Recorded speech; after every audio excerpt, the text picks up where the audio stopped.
Hey, Lamont. Hey, Queen Bee. Hey, Tony. Hey, Cousin Holly. Where have you been, Ladybug? What's up, Lamont? Hey, Hey, Denise. hey. Y'all guess. Hey, hey. Hey, hey. Y'all guess what? Yes. We made it. We made it. Yeah. We made it through. Yes. We made it. Yes, honey. And y'all know I could not have done this. This has been a group family effort from day one. Yeah. Not only, Sarcoidosis Awareness Month, but this channel, period. But especially Sarcoidosis Awareness Month. Mm, mm, mm.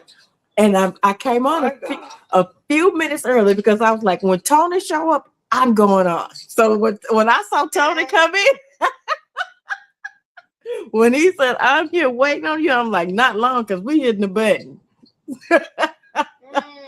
We're hitting the button. We're going live because I'm excited. Hey, Jazz. Yeah. My God. So congratulations to the family. Not to me, but to the family as a whole. We did it. We made it. 30 days of nothing but sarcoidosis awareness. Like I said, that's what the channel is about every day, but this has been an amazing 30 days. For me personally, it has been an amazing 30 days. I'm going to take 1 minute out. Cousin Holly, where have you been? Have you been well? I've been praying for you. I've been missing you, and I'm glad you're here on this momentous live. We're celebrating 30 days of sarcoidosis awareness. Woo. Milton Leroy and I, and Jesus, we were over here doing high fives earlier with Jesus. You've been so sick. I'm so sorry, Holly. I'm so sorry. Well, I've been praying for you. I haven't seen you, but I've still been praying for you. And I'm so excited to see you back. I hope you're feeling better. You are. You're a lot better. Great. Well, I pray for 100% healing and recovery for you. Always glad to see you. And like I said, when you're not here, always missing you and praying for you. Well, that's what we're going to do tonight. We're going to celebrate tonight. We're going to just go over the month that we've had, And you're welcome. You're so very welcome. Because indeed, it has been a month. Hey, Sunkiss. Hey, Jessica. Oh, hey, Sunkiss. Hey, cousin. Jessica. Cousin, I don't know why you keep sending them texts. I'm not reading nothing until I get off alive. I said, you trying though. You trying it. You really? I'm like, look at this. I said, no, I'm not doing anything until I get off alive. Oh my God. Hey, Pink Survivor, welcome in. Like I said, tonight is the last night of Sarcoidosis Awareness Month, and again, we made it. I didn't make it. We made it. So thank you again, everyone, for the support, for the love, for hey, cousin Leah, for your prayers. Like I said, stepping in and standing in the gap when I couldn't. For everything. Thank y'all. Because like I said, truly, I could not have made it through this month without y'all being really ready and willing to step in and help.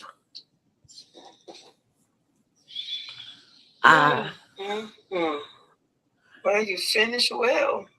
Yes, we did. Finished very well. You opened the doors. We did. You finished well.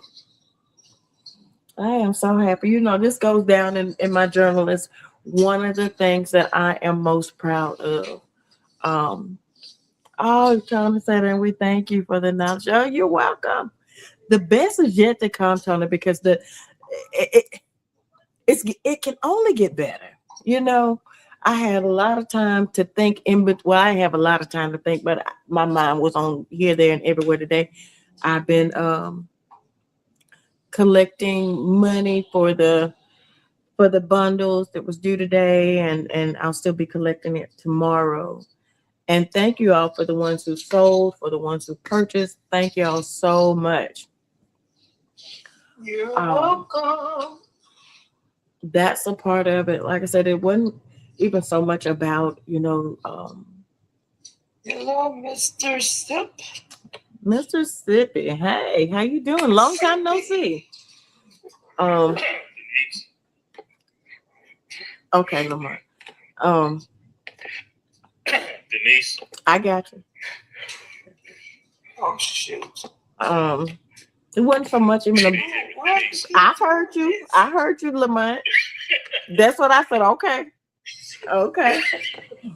Okay. Oh, why is he doing this? Oh, my gosh. What's going on, Quincy? I'm so acting a fool. Okay, there we go. Like I said, it wasn't so much. Hey, 34th Street, about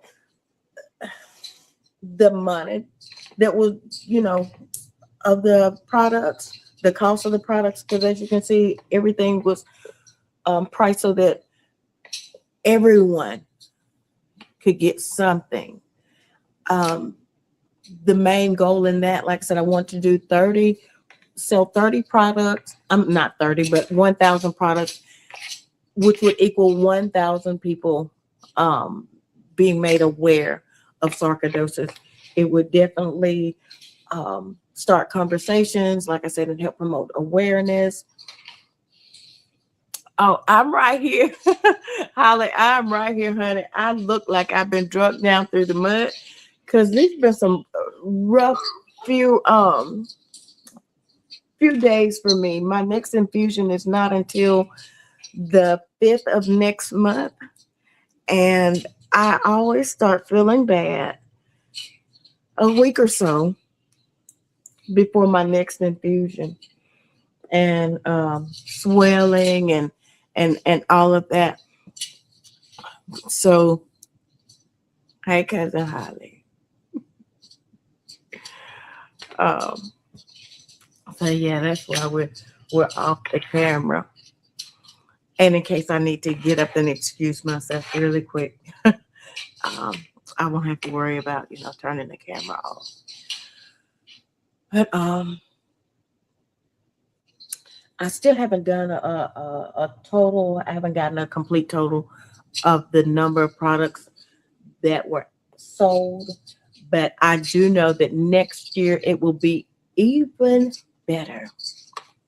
The number um, will be definitely larger because I'm gonna before the end of this year I'll be working on what I want to do next year for Sarcoidosis Awareness Month, so we can reach more people. And like I said, hopefully next year I'll be feeling a lot better.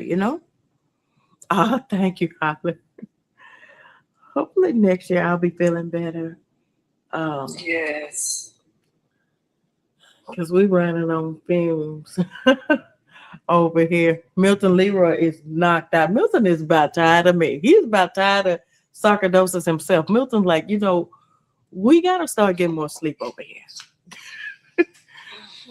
Like the end of the month, this is what we do every month. The end of the month, you up crying. I'm trying to lick your forehead and lay hands on you and pray for you. So, yeah, we got to get it together. Like I said, the goal is hopefully the benefits of the infusion will last from one infusion to the next. So I won't have to go through this every month. I'm telling you, I don't know what body could take the highs and then the sudden lows like this. Right. Um, so yeah, hopefully I don't have to do this anymore. So where were you on Saturday Hey, boss, morning? you co-hosting tonight for a little bit. Absolutely. What's going on? We're celebrating the last day of Sarcoidosis Awareness Month. We made it. Uh-oh. That's what I'm We talking about. made it. And everybody aware then. They all aware. Hopefully, Okay. hopefully. Um, and if not, there's always tomorrow. It never stops here. Always tomorrow. Yeah, it never stops. Never gonna stop. Nope, nope, nope. Um, so the question is, what now? What now? Good question. Welcome in, Erica. I will follow you back after we get off. Can I do it now? Let me see. Oh, I did it. Welcome in, Erica. Right. I kind of see. See the little plus bar. I got it, honey. I'm getting a little bit better. A little bit better at this. I got you. Thank you for being here, Erica. Like I said, we're here to celebrate tonight. For the ones who co-host with me, Mm-hmm. like we have Boss on YouTube right now, at different times during the live tonight, I'm gonna ask if you would come over. I'm gonna see if I can get you in on the live that you actually co-host. Okay. Okay. Now I might not get it all right, but at some point during the live tonight, everyone that co-hosts will be asked to come back for a segment to help finish out this month of sarcoidosis awareness. Okay. All righty. So boss, Yeah. what? Now you were our auctioneer, so thank you again for that. But there was another live that you co-host. Do you what not to ask or what not to say to Well, someone what with not to sarcoidosis? say or the question that people that get on your nerves when they ask. No, I didn't say that. That was not the live. That was not the live. It 'Cause was what I know some not of that to stuff probably say. get on your nerves. Well, it not only that, but it does sting. It does hurt. Um, Especially when the remarks are made as if it's my fault. Like I angered God in some way and caused this on myself because I've gotten that a lot. What did you do to make God so mad? What did you do? You're not living right. Who did you tick off? Yeah, People don't get it. they really don't. I mean, because or the ones that think that it's just a mental thing. Right. Because if it were, I would think I my could way out of it. thank you. I would have already taken care of it. Mm-hmm. So yeah, there are some remarks, some questions that are asked of me that get me a little bit hot, but for the most part, they, like I said, they hurt Right. because they in some way suggest that There's somebody to blame for this. yeah, and I guess what exactly what you just said, boss. I guess what makes it worse is that the things that they say when they said them were the things that I was already actually feeling about myself. Right. And that don't do nothing but double time the pressure or the aggravation and the way you feel and Yeah, and the then you stress of got it that all. all compound into one thing and hell, you done already asked yourself that a million times. Yeah, and kick myself for it. Not only have I asked myself that, I've been upset with God about it. Um, like I said, there's never ever a good time to get sick. Nobody's like, I'll be sick on, such and such day of 2003. Nobody does that. So there's never a good time to be sick anyway. But with me, I was like, God, this is not a good time. My grandmother, my mother, my brother, my aunt, now me. So, I was already upset with him about it. And then having someone else say, that it was my fault. That God was upset with me. I'm not living right. I'm not doing this right. Or, God is trying to get my attention. I'm like that.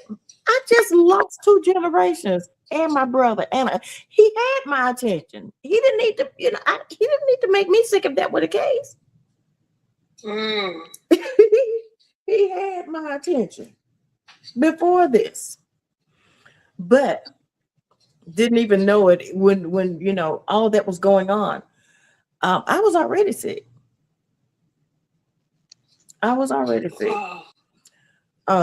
My mom passed in 99, November of 99. And one of the things that she said before she passed was, you need to go to the doctor and see what's wrong with you. Oh. And I'm like, there's nothing wrong with me. I'm just, concerned about you. But she could see something because she was begging me to go to the doctor. But I felt like at the time I was just losing weight because she had gotten to the point where she couldn't eat. So when she got to the point where she couldn't eat, I didn't think it was fair that I would eat. So when she stopped eating, I stopped eating. So I thought that she was saying that because she could tell that I'd lost weight. Right. And so there were times when I would come in and stand like over her head, kind of where she couldn't see me. Because I didn't want her to be worried about me, because she would say that continuously. You need to go to the doctor. You need to go to the emergency. Baby, I'm fine. I'm just concerned about you. Right. Oh, wow. But she saw something, more so than me just losing weight. But I've always been like that. If I stress, I starve. If I'm happy, I'm healthy. But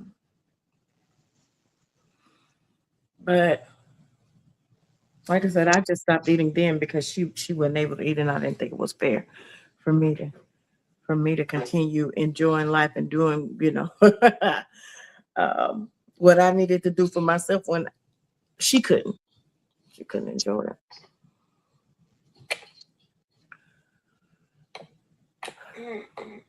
Yes, Tony, the stuff that people say is very ignorant. I covered a lot of them that live, but yeah, it's like they don't even think about what they say. Right. If you just come back to the church, come back to this particular church, because this is a church that God is coming back for. And if you're not in this particular church, you're going to be sick and you're going to hell. That's what they tell you. Yes, you're going to be not only sick, but you're going to burn in hell because you're not here. Lord. And my question to them was, well, my mom was in this church and she passed away. So that's different. No, it's not. She's not here. What's different about it? Right. But they can't explain that. They're talking like they say, we're talking about you, not your mom. No, they can't. No, Yeah. they Like the people can't. just, they say whatever, and some out of ignorance. And I think of very few say it because that's what they want to say. You know what I mean? Right. Like people telling people that, oh, well, not people saying that if you're not a member of this particular church associated with this particular religion, that you're going to go to hell, and that's why you're sick. Right. So I think that's just people saying what they want to say when they say stuff like that. God told me to tell you that It's because of X, Y, and Z that you're sick. Yeah, no, I talk to God. Yeah. Yeah. Well, I'm like, and then when I ask him, so God is messy like that. He two-faced like that. He'll tell me one thing, then come to you and tell you something else. So he has told me nothing about you. Nothing. But yet you and God talking about me. Well, you taking it the wrong way. You twisting my word. No, that's what you said. That's what you said. God told you to take it. Like God don't know your phone number. That's what I'm saying. I was just talking to him earlier. But yet. So when I say, well, God is just messy, he two-faced. That's not what I'm saying. Then they, frown all up at me like they could spit in my eyes like a four-eyed lizard. I think that's what lizards do. They spit in your eyes Oh and give you Lord, some don't kind start that of again. Oh my BD. God. And I'm she talking about positive. they gonna spit in your eye and give you a VD in your eye. Come on now. God. I haven't either, but a face like that, they only could spit in your eye and give you some kind of incurable BD. You know, Now that's they do lick their tongue out at you though. oh my goodness. But think about it, they probably spit too, and with good aim at that. So I don't now there are some that spit, but I Griffiths, don't think they don't spit BD though. I don't know that. I don't I'm know just that. saying. I'm just Uh, saying. well, I don't know that. I don't know enough about it to dispute what you're saying or what I'm saying. But this But has we're not been. talking about lizards right now. Oh, you right. You don't know right, but I figure we just gonna take a minute to educate everybody on everything while we are here. And That right the now, the lizards spit list. BD, everyone. Lizards spit BD, okay. Totally, they said sick and hell yes. They said that's why I was sick, and not only would I be sick here, but I'd be sick in hell. Sick as hell. Well, Yeah. you'll be sick of that heat. Hell. Said Jesus. Yes. That. Yes. Yes. Mm. So yeah, like I said, I'm not speaking. I love God. God loves me.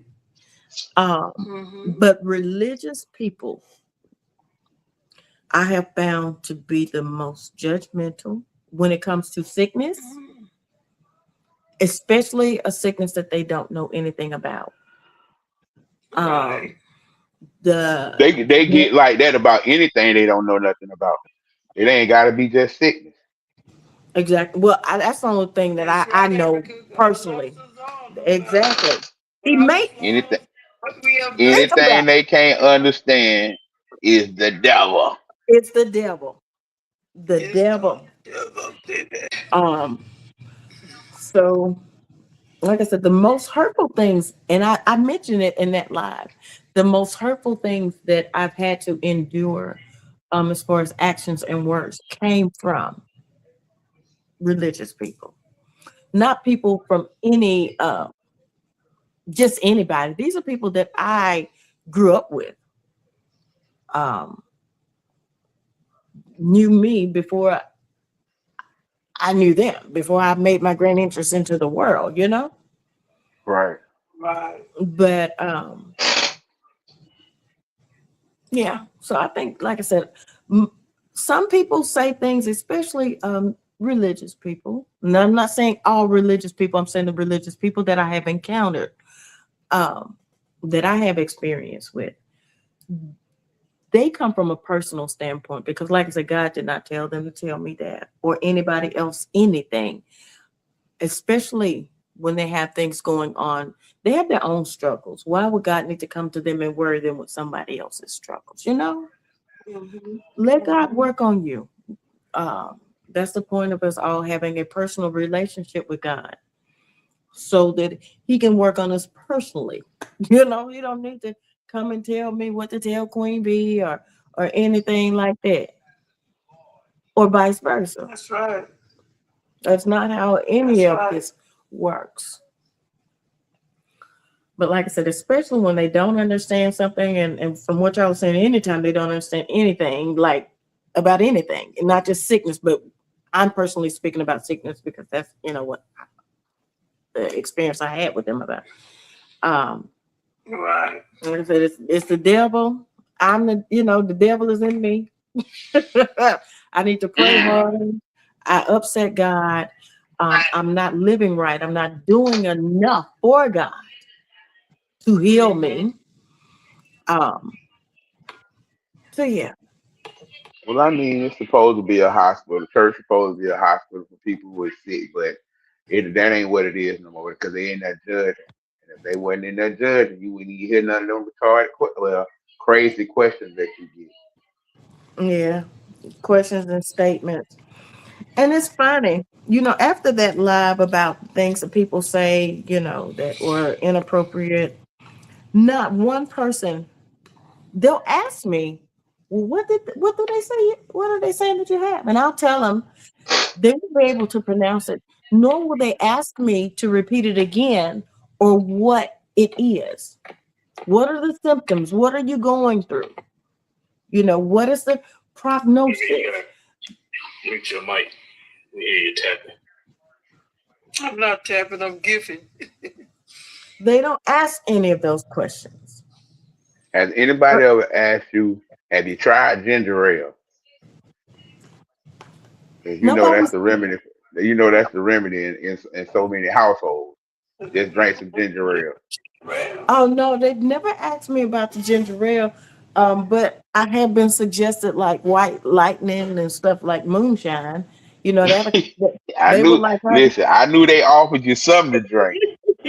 yes, because they were like, hey, if that don't cut whatever going on in your chest, nothing else will. That's what they told me. They were like, hey, if this moonshine don't cut whatever is going on in your chest out, nothing else will.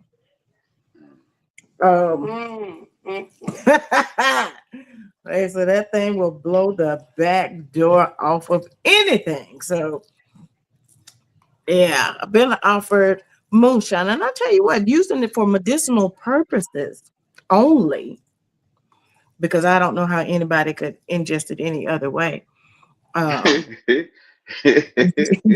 Using it for medicinal purposes only, it does serve a purpose as far as like in the wintertime with me having pneumonia and bronchitis and all of those issues, respiratory infection, it did decrease that down to zero with just a teaspoonful every night.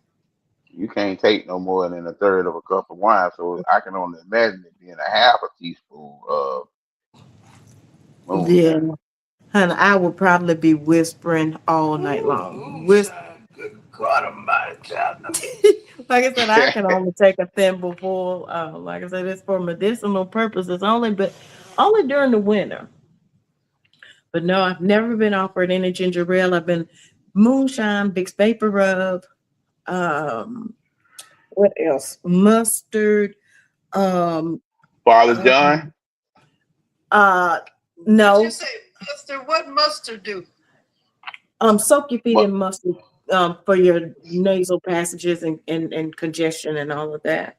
now I will tell you this. Now, when my kids catch cramps in football, Mm-hmm. I give them a packet of mustard, and they be okay after that for the rest of the day. Now that is what I use mustard for the leg cramps and stuff like that. Oh yes. I knew it's good for gas too. Well, and Gas. I hope them kids don't starve for it. I used to sleep with mustard on the side of my bed. They already gross already. That'll just give them another gross reason. Pickle, Erica said pickle juice Oh for yeah, cramps Yeah, too. pickle it juice. does. I It had does. I had that on the sideline too. Got that right over there. Like I said, I keep pickle juice too. I probably need to buy some more pickles though, especially now that I can open up the pickles with no assistance. But because I do need some more Just in fresh case, you can juice. always call the fire department. True that. Y'all know I will call the fire department. Um, I will call the fire department for open up stuff, and I will call them to Put out a about a fire. lizard.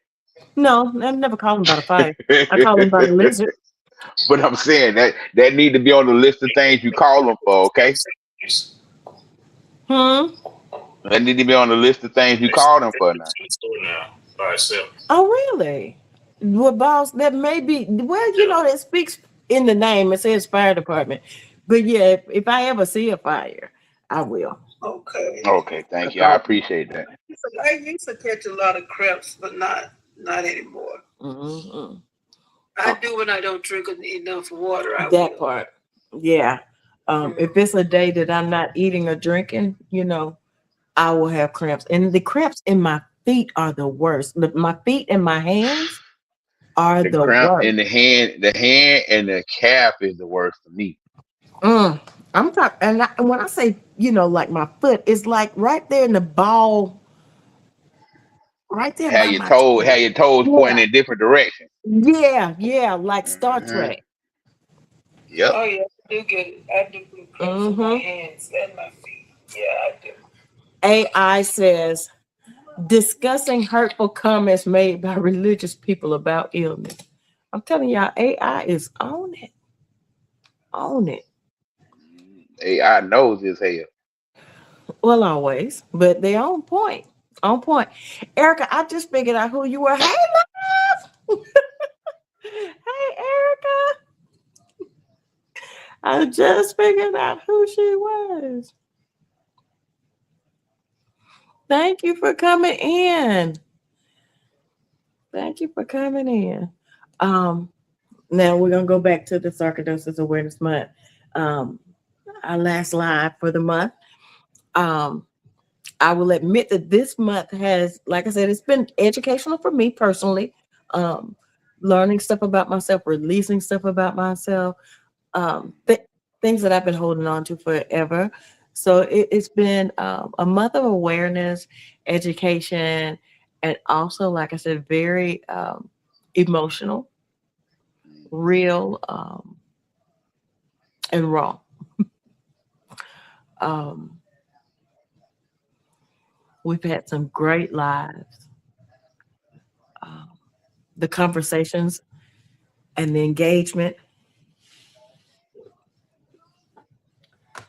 have been awesome. And as Queen Bee would say, the awareness that we have built this month, um, I'm excited. It makes me more excited about next year. I know I skipped ahead a full 12 months, but it makes me so excited about next year and what I want to do next year for Sarcoidosis Awareness Month. Like I said, every day, every live that, every time I turn on, go live, it's always going to be about sarcoidosis because that's part of who I am. So the awareness will never, never stop. Thank you. Thank you, Jessica, for inviting her. And thank you again, Erica, for coming. Um, the conversations that we've had this month, they weren't easy at all. A lot of them weren't easy at all, but they were all necessary. Um, all of the lives were meaningful to me, but if I had to pick one, it would be um, honoring Kenny, my friend Kenneth Powell. Because of that live, like I said, I was able to let go of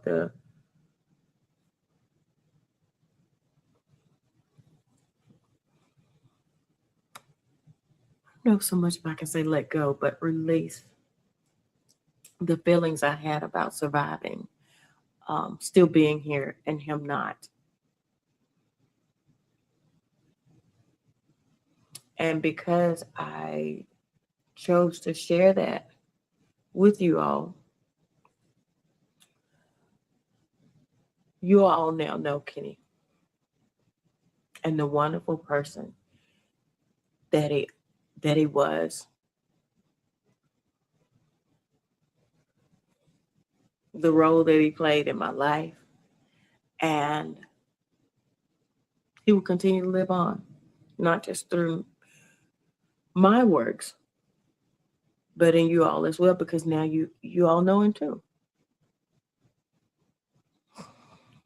Um, So that would have to be one of the most memorable and meaningful lives for me. Um,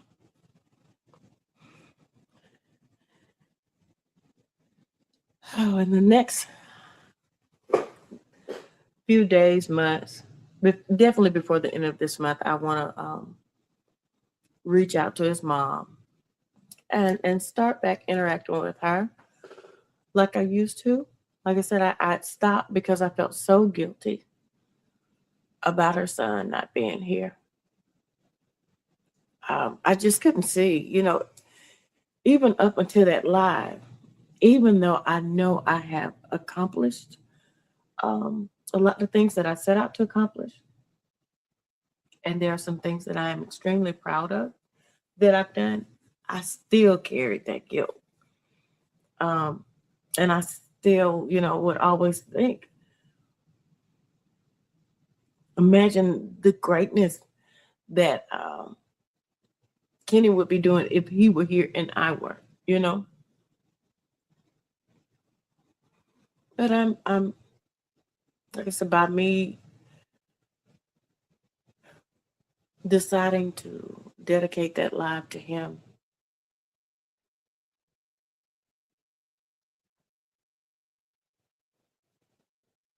Mm.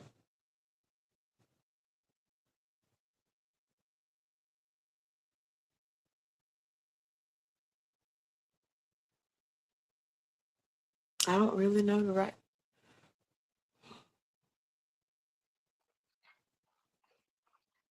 right words Ain't to no say. reason to rush. Take your time.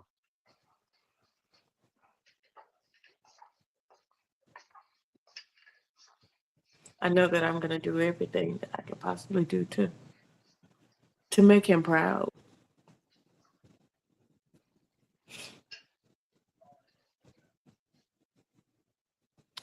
And he was the kind of friend I don't think I could do anything to disappoint him anyway.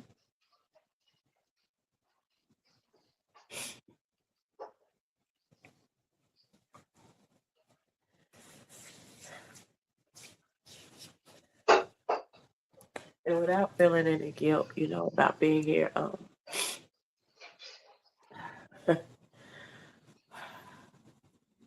I can carry him with me every day in a positive way.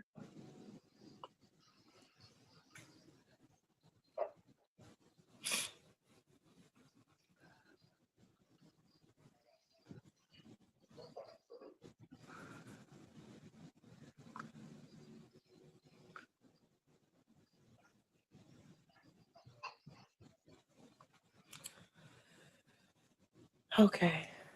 Um, Another live that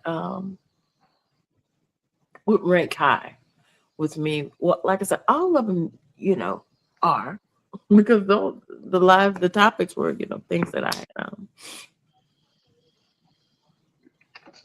I've endured, or the experiences that I've had since being diagnosed with sarcoidosis. We talked about the misconceptions about sarcoidosis. Y'all remember that live? Can anybody tell me what one of the misconceptions that we talked about were, or any misconception about sarcoidosis?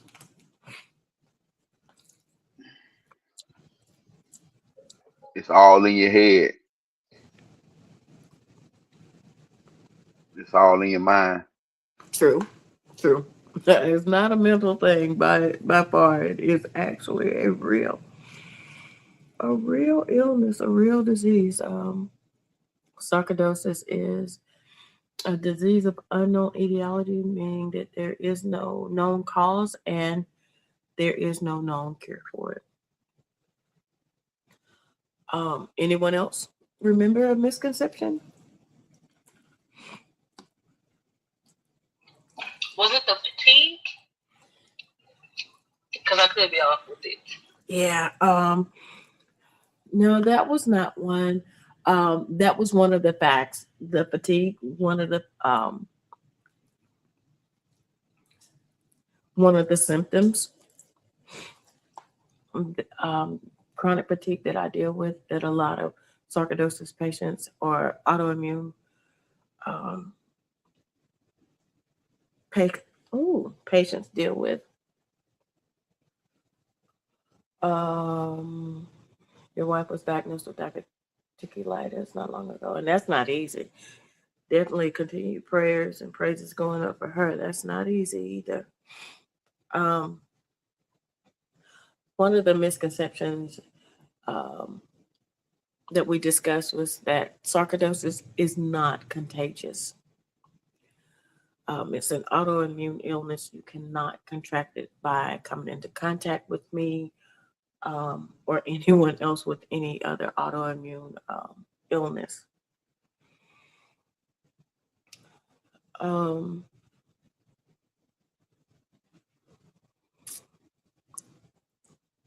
what's another one that I often have to deal with? Well, I don't often have to deal with it anymore, but that I've heard at onset when people, like I said, people rarely ask me what is sarcoidosis. They'll ask me, what do you have? I tell them, but they rarely ask, what is that?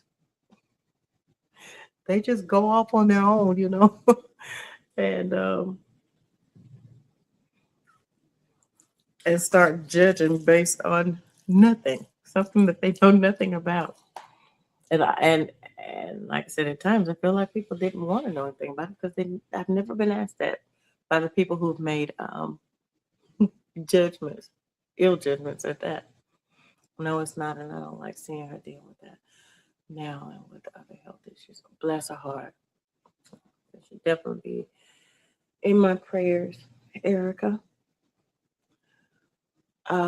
We also had a live. We talked about the symptoms that people ignore.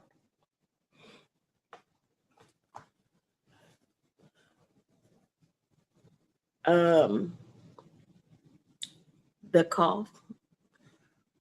A lot of people have said, they started off with a cough. And I don't know if after a while it's them ignoring it, just like with me.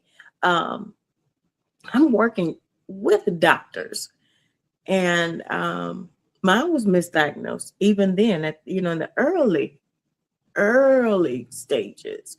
It was misdiagnosed as activity-induced asthma. Before it got to that, they were just, thinking that, hey, you're new to the pediatric clinic, so everything that comes through here, you're going to catch. And that's what it looked like. So I don't know if necessarily I was ignoring it. Because when my mom was passing and she was telling me, to go to the doctor, I need to be seen, and, I don't even know what she saw or the reason behind her saying that. I just know looking back now, she saw something. She knew something was wrong. And I'm just thinking that I'm, like I said, I'm losing weight because I'm not eating, but I'm also stressed, to the max. She just lost her mom, which was my grandmother, Miss Les, a few months prior to her, passing. So I was just stressed to the max. And anything that was going on, I attributed to that. I don't know if I told y'all that my mom's first radiation treatment, she was really nervous about it. Like a few days, prior to her treatment, she was really nervous. And the night before, I mean, I'd never seen her like that. The next day, which was on a Tuesday, she went and she had her radiation, but it was on my mind, on my heart, so heavy that I couldn't stay at work. And so I called the facility where she was having her treatment done. They said that she had just left, and the facility was right up the road from where I worked. So I let them know, I was like, hey, I need to go home and check on my mom. She didn't look right the night before. I've never seen her that upset. Or that, nervous.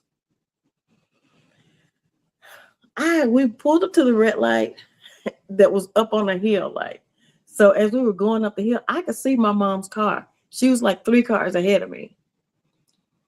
So the red light, we all stopped at the red light. It turns green. She's the first one at the red light. So she goes on through the intersection. And I'm going down the hill and I'm looking at her car. And all I'm thinking is, I'm going to surprise her. I'll go home, go to her house. I'll cook for her, whatever she needs me to do to make her feel better, after her treatment. How about there's a Piggly Wiggly at the foot of the hill? The policeman was leaving the Piggly Wiggly and he was gassing it because he was trying to turn and beat the traffic so that he could get back and go the opposite direction that I was coming from and T-bone me. Yeah. So now I'm upset. Not only did he tear the bumper off my car, well, I mean, he told my code, but I'm thinking if my mama saw that, and now how upset she's gonna be, to the point to where I knew my dear self needed to go to somebody's hospital, but I'm still thinking I need to get home to check on my mama. I get somebody to come and get me. They take me home, check on my mom. My mom was like, "Oh, I didn't see anything." I didn't see anything. And by the time I get there, she is fine. And I couldn't call my mama. I couldn't call anybody to let them know I had been in an accident because I didn't want to upset my mom anymore. This she already was. And by the time I got home, my mama was fine. She said she just thought that the radiation was going. I guess I get my thinking from my mama. My mama said she thought the radiation was going to burn a hole in her neck like a laser beam, so that's why she was upset. And since it didn't, she was fine. Now, you can get burns from radiation, but she didn't. And she didn't get that many treatments of radiation therapy simply because the cancer was progressing so fast, even with the treatments, until she just elected to stop doing it. So, yeah, I had forgotten all about that. But that the cop hit me on my way home to check on my mom. And later on that night, I'm telling y'all, I am silly as I'll get out. Like they were gonna not ask me where my doggone car was.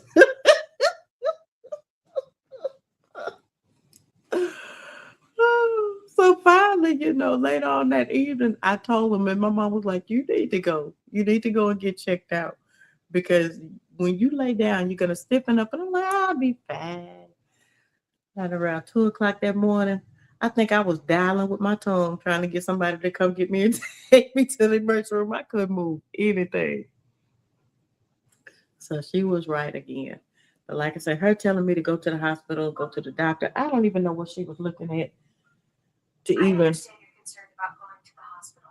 Since I can't directly help with emergency situations, please call 911. Oh my God, what?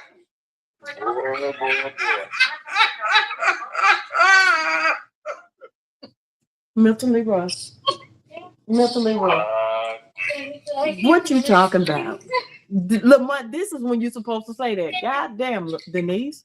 This is exactly when you're supposed to say that, Lamont.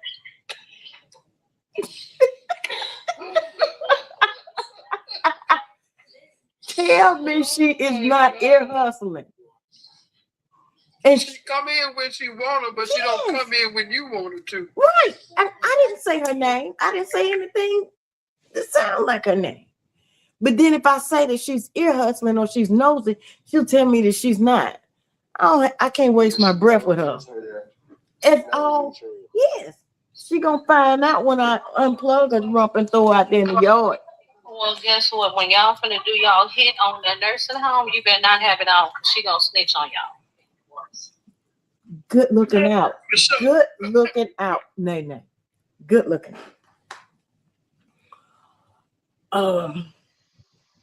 So yeah, let me go ahead and unplug Milton Leroy. Milton Leroy is tired, honey. He is asleep. He been busy. The He has hit been, on the nursing home is crazy. yeah, you didn't hear that, Bubs. Yeah, moving on. Yeah, I gonna give you a breakdown of it. We'll Erica talk said, about that. We'll talk about Erica that said later. she is helping Denise. No, she's not.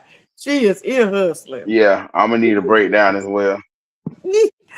AI summary says sharing a personal story about being diagnosed with sarcoidosis. So we're gonna go with AI, not Alexa. See that? She didn't even come on when I said her name. Something wrong with that girl. Um, Another live that we did was mental health and chronic illness. Who helped me co-host that one? That's crazy. Queen B, was that you on that one? On that, were you the co-host on that live? Or was that you, cousin? Mm-hmm. Y'all must not be near y'all phone or your device. Might, it might have been me. Okay.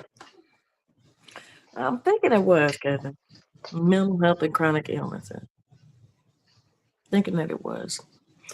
Because it definitely, Sorry, no, I wasn't near my phone.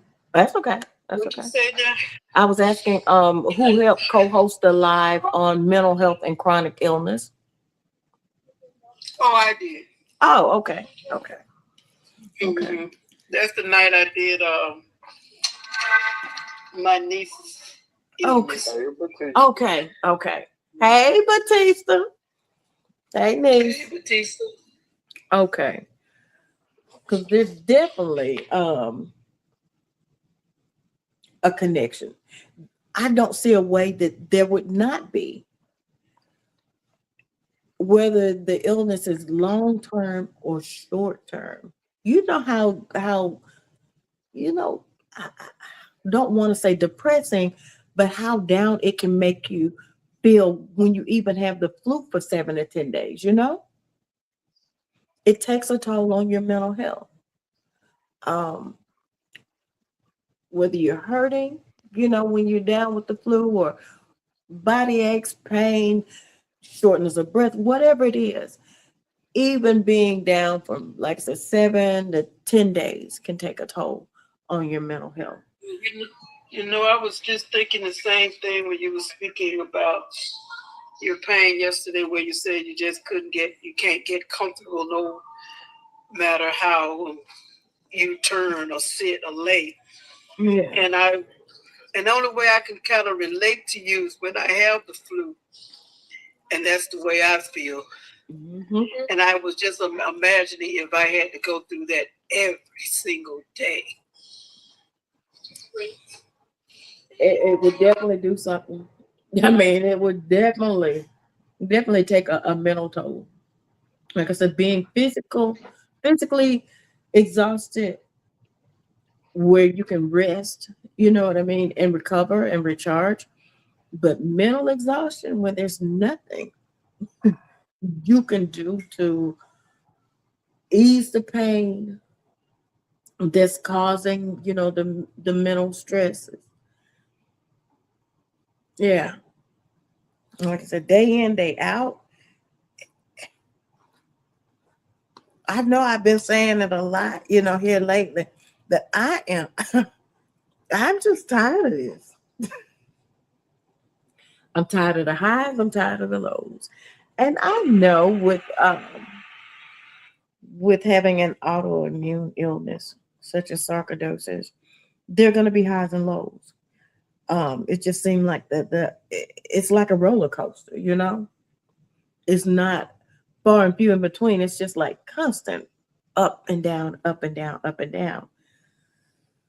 Like I said, the only hope is that I have that with the increase in the dosage of the infusion treatments, that it will last from one infusion treatment to the next. I will be I'll be satisfied with that.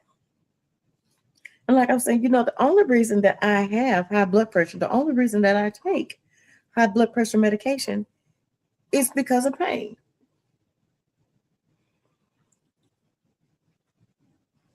Being in constant pain, like I said, it stresses the body. And because the pain management is not on point, I have to treat the complications that come with having severe pain, which is high blood pressure. So, yeah, because an adjustment of pain management meds would eliminate me having to take blood pressure medication. And that seemed like that would be the easier thing to do, right? But it's not. And that's weird.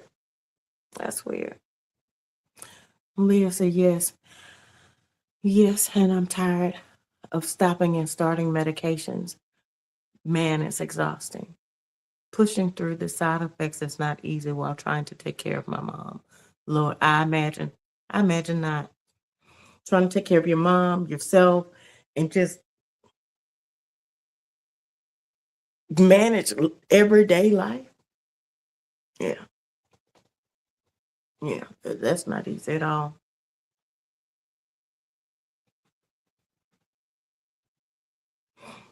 Always, Erica. Always. But now I don't mean it to sound negative when I say I'm tired of it, because that's the truth. I am definitely tired of it. And I don't mean that in a negative way. I'm just being truthful. The positive in that is that I'm not like tired that I'm ready to give up. That's not even on the table. When I say I'm tired, means that you need to find something, like I said, that's targeted just for sarcoidosis and better pain management. So yeah, I don't mean like I'm tired of to the point where I'm just ready to throw in the towel. No, I don't own any towels like that. And plus, if I did, I got people that'll snatch it out of my hand. They already threatened to go pick up Melvin.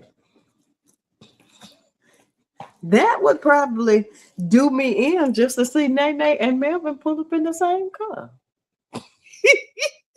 So, yeah, knowing what she had to endure on the ride to get to Alabama with Melvin.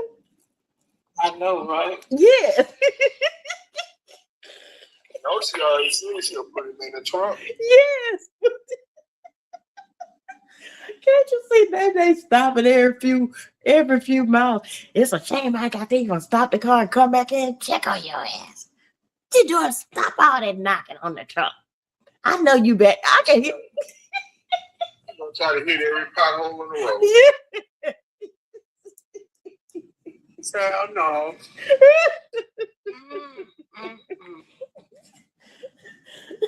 And Melvin would probably be kicking and knocking on the back of the seat every time she stopped.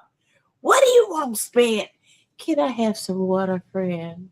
Just a drop of water. He'd be back there talking all. You don't have to untie my hands, Nene. Hey, left leg. I can hear Melvin now. You don't even have to untie my hands, friend. Just drop it on my lips.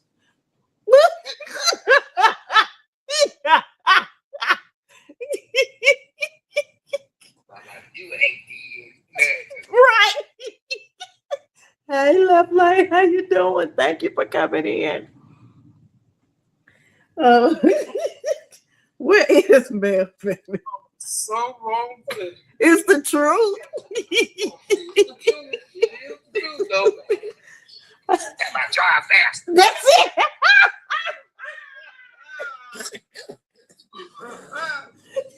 Where's sunshine at? Don't be trying to put a leech on me because you used to put a leech on sunshine. And they'll be like, I can't tell y'all how many times Nene stopped the car and kicked off in the trunk. She was kicking in the trunk. She didn't hurt me. I told her to kick me again. They would be. Both of them, well, Nene would be frazzled. Melvin would be in sheer heaven the whole trip. The whole trip. I mean, Melvin is the one that wore a black eye for what, 2 months? 2 months. Surgeon just to get it away. Right. Y'all, look, don't expect me to that. Okay? When you don't listen, that's what happens. Like, He'll probably be here in a little bit, Leah. He'll be here in a little bit. You know, you say his name 3 times, he'll pop up. So he probably in the bushes right now. It's just like Candyman. Yes. Yeah, exactly. So yeah, he'll be here in a little bit. And like I said, we talked about the mental health and the chronic illness. Like I said, it's just no way around those two being connected. If it is, like I said, I don't know how, even with a strong support group, you know, it's still best to have, I would recommend having, you know, seeking mental health treatment if you have a chronic illness. Had I started this journey, or let's go back even prior to the sarcoidosis diagnosis, if I had a stronger support system growing up, I don't even know if I would even have been diagnosed with sarcoidosis. You know, I know that they don't have a known cause, but my immune system was already, you know, weakened due to the stress that I was under in childhood. So if I'd had a stronger immune system and I'd have had to endure the childhood that I endured, I'm not sure that whatever I came into contact with that, you know, became sarcoidosis would have even been able to penetrate, you know, my system if it had been healthy at the time. But definitely, you know, after the sarcoidosis diagnosis, if I'd had a strong support system, I definitely would not have had, you know, tried to leave here at my own, on my own, you know. So, like I said, even if you don't have a chronic illness, seeking mental health treatment, just having someone to talk to is beneficial. We all go through different struggles of life. It may not be health related, but you know, I think, like I said, whether it's a illness or whether you're healthy per se, life is life, you know, and it has a way of taking its toll on each of us in different ways. So seeking mental health treatment is, I think, would be beneficial to everyone.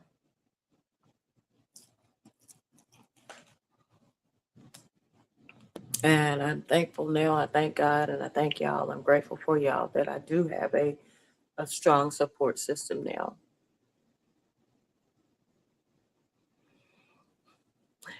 We also did a live about what not to say. What not to say to someone with sarcoidosis or any type of illness. Anyone remember that live and remember what not to say?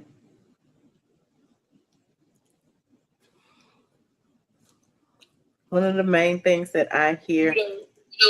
You don't look like you're sick. Yes, yes.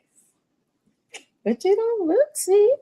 You don't look like there's anything wrong with you. Can you keep my kids? Can I pay you to babysit my baby? No. Since I don't look sick, they feel like since you at home, you're not working in the morning. Let me give you something to do. You need something to do. Keep these little kids of mine. No, baby. No, I'm not keeping your children. Like I said, if I had a half a cent for every time I heard, but you don't look sick, I would be a multi-billionaire. Long time ago, I would have been a multi-billionaire years ago off of a half a cent.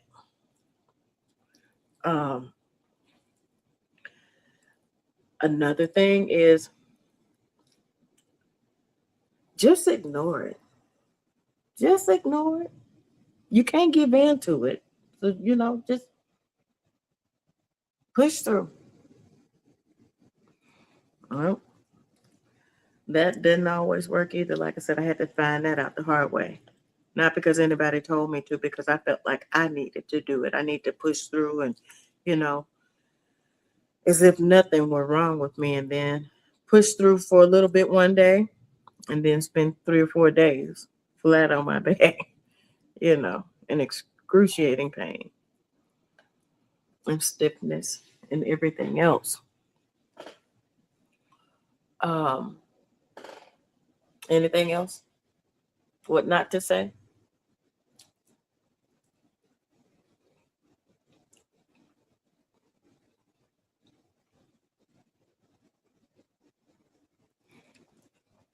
She said, well, "Oh, y'all see that? Y'all see what Batista said?" Batista said, "I put everybody at 69 for my daddy." Send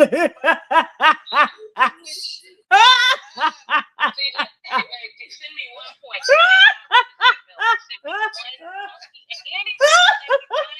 Funky ass. Thank you. Batista, I ain't never disrespected you. Ain't nobody repping no nasty ass 69 sticky icky wannabe Melvin. Sorry, boo. Love you, but your daddy will never have that type of Biggie Smalls representation over here. Carry on, Denise. But I'm up here trying to think. You see how Batista the devil be working. I'm trying to think, what do you're not supposed to say? Get you with this foolishness. And now I'm sidetracked, Denise. I ain't got you no more. I'm sorry. Batista, I know that gave you great joy to do that, because it would have given me great joy to do that too. Yes, yes. All you did was start about Diddy and then just turn it all to little Oh, I can't believe that. Hey, Batista, don't ever in your life. Good going, Batista. Good going, Batista. I love you too. You could have did everybody in this politics but me. You know me and Velma don't see eye to eye. Like, it just ain't go. Now, give me 690 and we'll think about it. But until then, nah, boo. I don't want it. I'm not ripping your father. I love it, Batista. Encouraging this foolishness. That's some stuff like I would have thought of to do, Batista. I like it. Mm-hmm.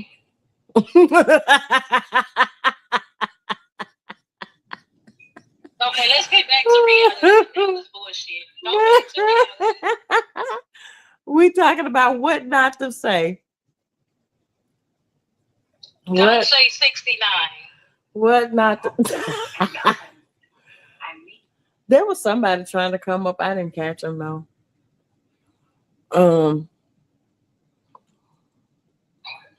Yeah, I ain't let him come up. Who? Whoever the dude was. Okay. Hey, Junior.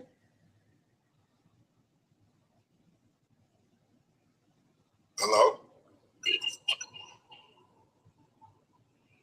Okay. Hello. Hi, John. Hi, Junior. Hi, Junior. Bye, Junior. Oh, Lord. Mm. Well, we tried. We tried. Um. So the next thing that we talked about was survivor's remorse, and we've already went over that. Um, like I said, the best thing that came out of me sharing the guilt that I've been toting around since 2012 was the fact that now not only do I get to carry Kenny with me, you all do. Everyone who watches the live, on replay that live, they get to know a little bit about Kenny. Thank you. Maybe she trying to put you at 160. I thought she could put you at 169. Is that Batista added it? Batista. I'm gonna tell you now that I got mad respect for you. Don't wiggle the room. I got mad love for you, but you know me and your daddy is like Ike and Tina in this camp, and I win every damn time. So I'm doing it. Oh my God. Queen B, do I you? love you, girl. I'll give you the 69, but I'll be damned if I want it back. Queen B, you still have the key to the office over here? Who? Queen B. Who? Oh, on YouTube? Uh-huh. You still have okay. So we can I forgot to bring y'all over one at a time, my bad. So let me go ahead and I get got to hold on. I gotta share it on my okay. So I'm on my phone and I got it on my Y'all phone. know Queen B VIP. She got so many electronics. She gonna get you on everything. Instagram, TikTok, YouTube, Facebook, MySpace. I mean, you name it, she got it. Like I ain't never seen nobody like it. When she said I got you, I got you. She mean We that. all need to give you keys to every house we got. Mm-hmm. Yes, Lord. Hey, Quan. I'm sorry. How you doing, love? Thank you for coming in. Hi. Hey, Quan. I haven't seen you in a minute. You all right? You okay? No, my alternator going out in my car. Oh. I can rebuild it. Yeah, that's fine. Denise, everybody ain't like you where they just go out there and take that shit apart and get some more pieces. And we didn't get raised like that. Oh, I did. Cousin just get a hammer and beat it. That's initially. A hammer, a wrench, and some screws and shit. No, I wouldn't even know what the hell the alternator looks like. I actually took ag, so I had to rebuild rebuild the alternator and a starter. My daddy showed me one time, and he said, "I'm only gonna show you one time because I wanted to take that instead of home ec, which I had taken." I mean, my mom taught us how to sew at home, so I had taken home ec. There's nothing else I could learn, so I wanted to be over there and shop with learn how to do motors and stuff, and woodworking, and so back then you had to have a parent sign the permission slip for you to take it because they had that was just for boys. So they signed the sheet that I could go over there and take it, shop with the boys, and we had to take apart, put together an alternator and a starter. My dad said he sat at the kitchen table. He said, "I'm gonna show you one time," and that's all he did was one time. Took it apart, put it back together, took it apart again. Yeah, it was on me. I was able to do it. So after taking that, But sis, Mhm. you think all of us had those dads that sat down and took an alternator out and said, "I'm gonna do this one time," and I know how. It I know was how to not put one in, Nene. but I don't know how to rebuild one. Okay, I see, do know how to put it in though. it wasn't to Nene. It wasn't to necessarily show me how to do it. It was to prove a point that I couldn't do it. no, I get that, but I commend you. However, you got females like myself. I don't give a damn about doing none of that. So that's what I'm saying. When Quan was like, you was like, oh, just take it out and rebuild it. I'm just like, that's like telling me to take out my wig and retract it. Like, that shit just ain't gonna happen. Gotcha. Okay. So Okay. you doing something we probably ain't even desire to do. That's all thought about. Gotcha. Okay.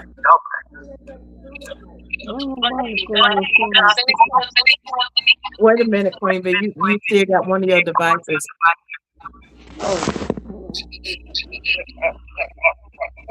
Okay, Batista. Batista said she's gonna go get some more coins on her.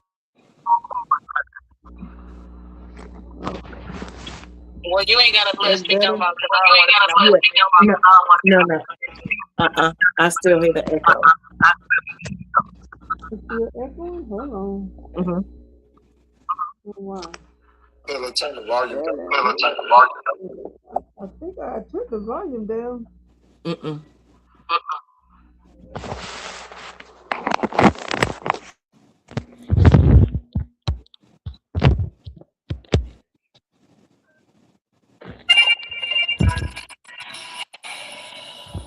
Is that better? It is. Oh, It is. The next one would be support system. Any information or anything you want to say about having a support system?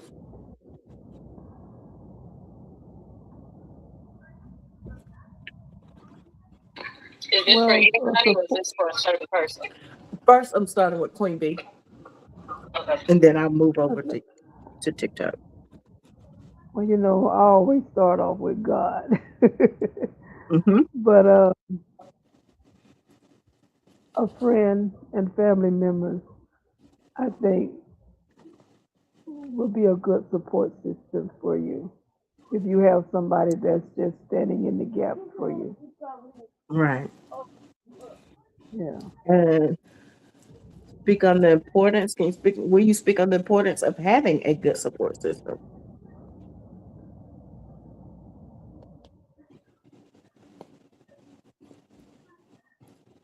Say that again. The importance of having a good support system. Oh, they help you through all those tough times, honey. Because whenever you're dealing with any kind of illness, it's you're not gonna feel well every day, mentally or physically. And to have that person that's standing right there with you and helping you cope with that is magnificent.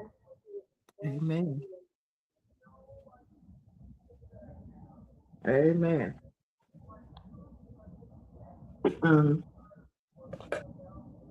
So y'all have always been here.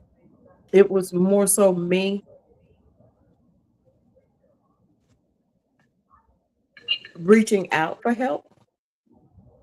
It was never that you all weren't willing to, to do whatever you could. You just didn't know to do. You didn't know that there was a need.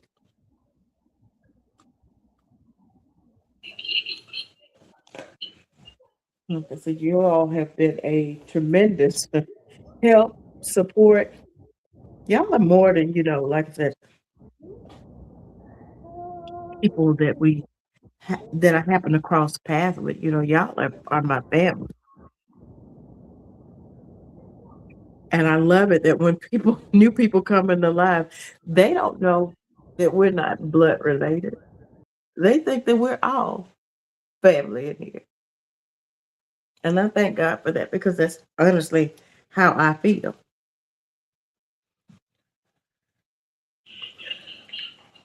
Nene. Yes, ma'am. Okay, you ready? Oh, You coming over? am I coming over where? You too. Oh, I'm like, I ain't coming to y'all right now. Girl. Hey, Queen Bee. Are you driving that night? Oh, I am. Oh, That's why I no, just no, want to no. say I'm I'm not sorry. able I'm to. sorry. I'm sorry. Yeah, you can go ahead from where you are, Nene. I was just saying with the support, I'm piggybacking off of CJ. It's like you having a release, so it's like you catching the baton and giving it to someone else, so it relieves you of some of the things that you've been through to kind of just relax yourself and knowing that I don't have to do this alone. I don't have to keep everything on my conscience. I'm able to express and digress and, not just ponder on it to where, you just now relieved to get some things off, which helps you push through because now it's just not sitting on your mental and physical and emotional sense of yourself. Right. Exactly. And while I'm able to pass the baton off to someone else, I'm able to kind of like rest and recharge for when it comes back around to me again, you know? Right. And it doesn't have to come instantly either. Right. Right. Anyone else have anything to say about support system?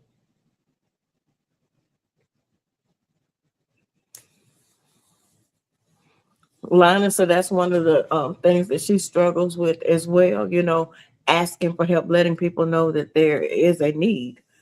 Like I said, I've always attributed that to a sign of weakness. And with how this illness has progressed, and in the last 9 months, how quickly it has progressed. I don't know what I would do if I didn't have y'all.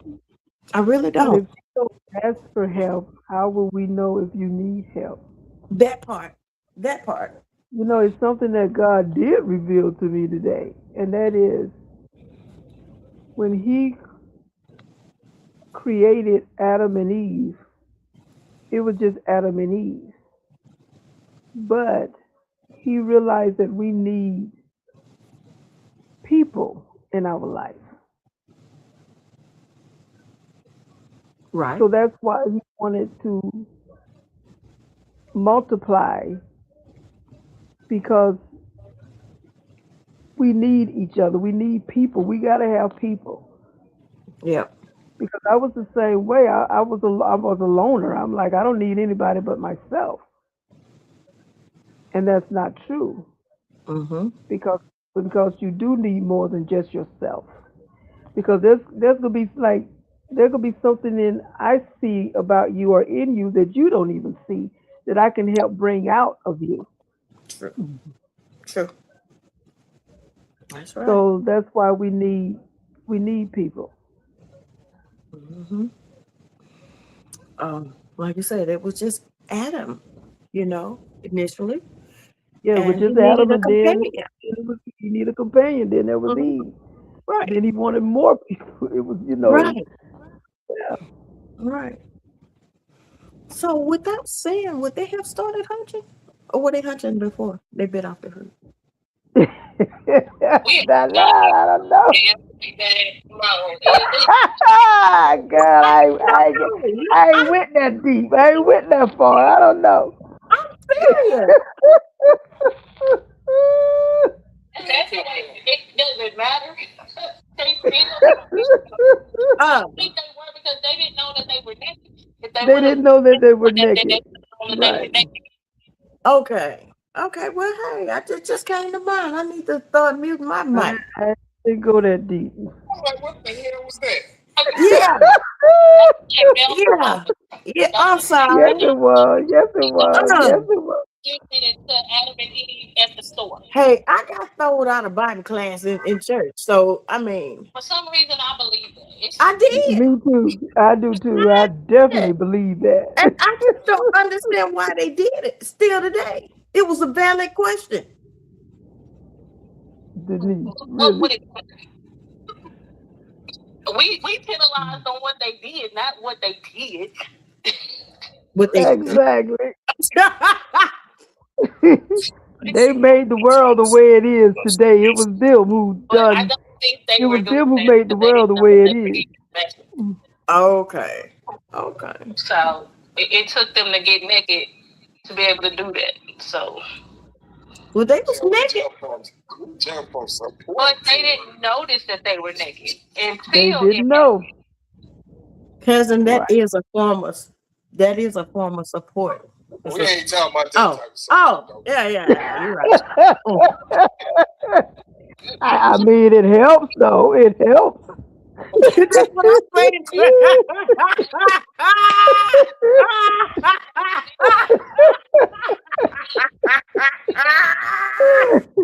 I ain't never seen what it brought any harm. Now it helps.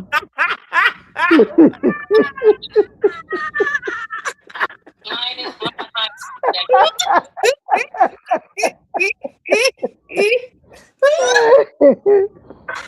Oh my God.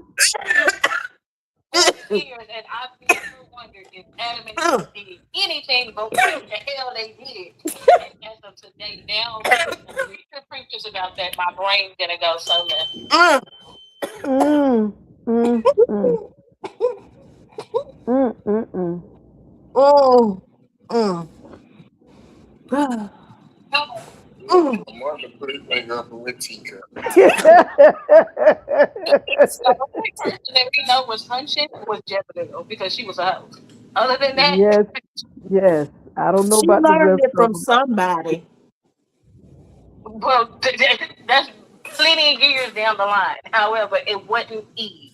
Yeah, that's where it started. It didn't start with her hunching. Yes, it did. I don't think they have children.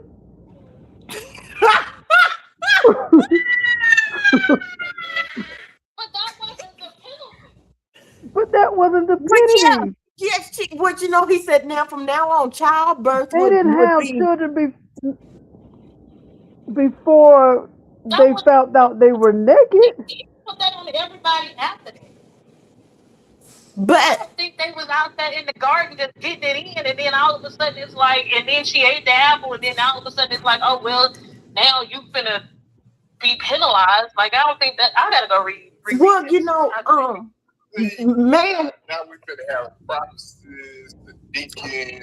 No, get out of here, y'all. Get out of here. Get out of here.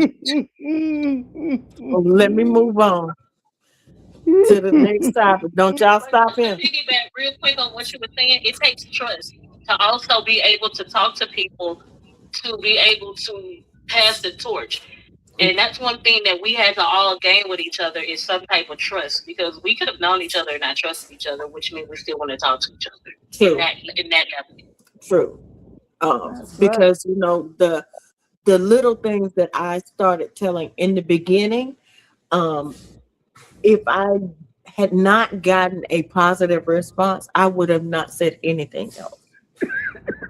Not a word. I would have kept doing what I was doing. Every once in a while, I just go missing, you know, taking a hiatus.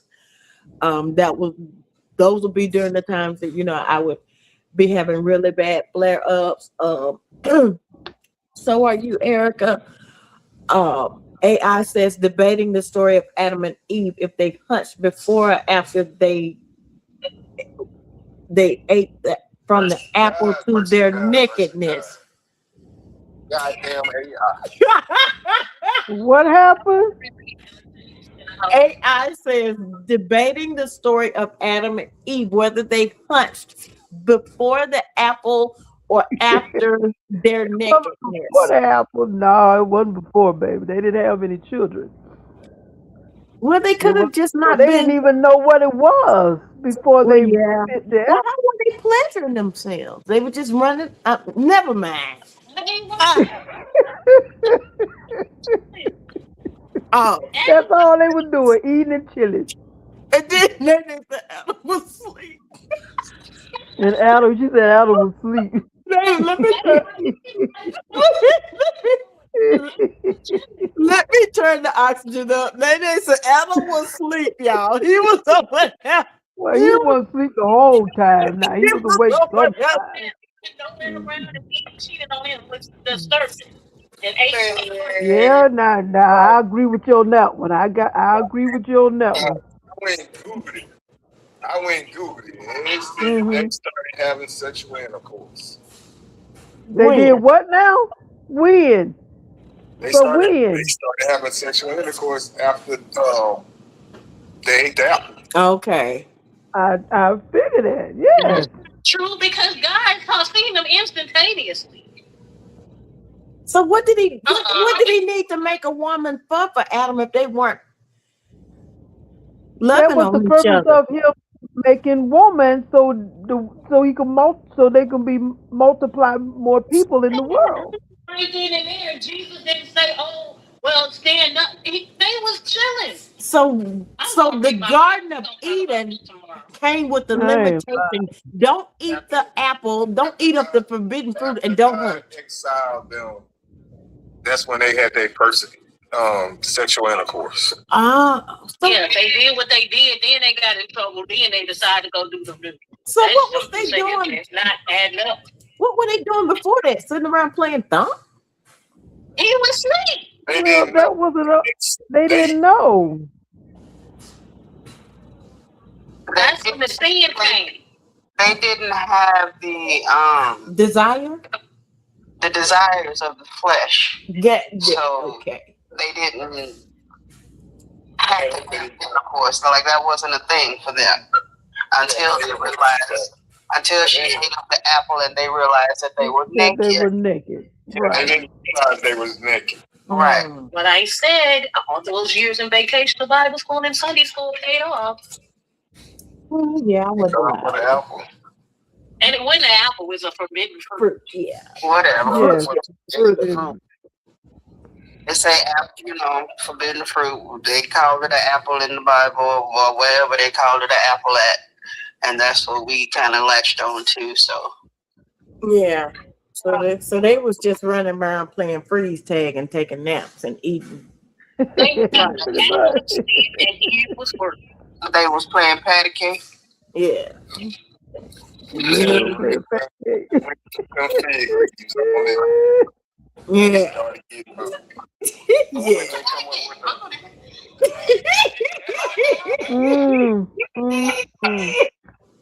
Listen, my God is watching. I was eating candy in Sunday school. I don't know what they was teaching in Sunday school. What you say, Queen? You said you was what? Eating candy. Queen said she was eating candy in Sunday school. She don't know what she was teaching.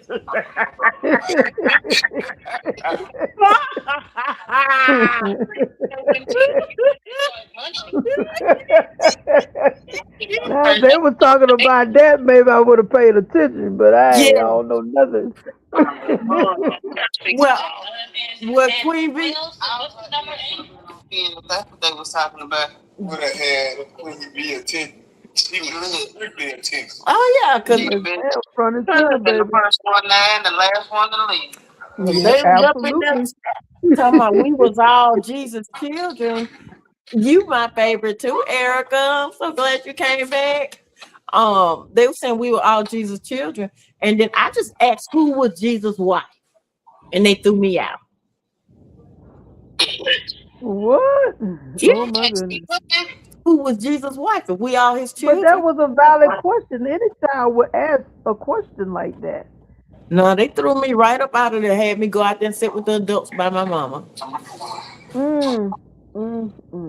That was just because they didn't know how to answer that, so they sent you. They didn't know how to answer. That's what it was. They scared of what was gonna come next. Yeah, that part. Probably. These some questions we can't answer right now. They nipped that right in the bud, honey. We need to get You finna have all them other little kids asking that That same question. And then you know, back then they didn't believe on talking about anything related to sex. They didn't want to hear about that and multiple, you know, what it I take to don't know multiply. why, because that was a part of life. Yeah, they didn't want to talk about that, honey. They threw me right on up out of there because they knew where I was going with it. AI, it hasn't said anything new yet. It's still on the nakedness.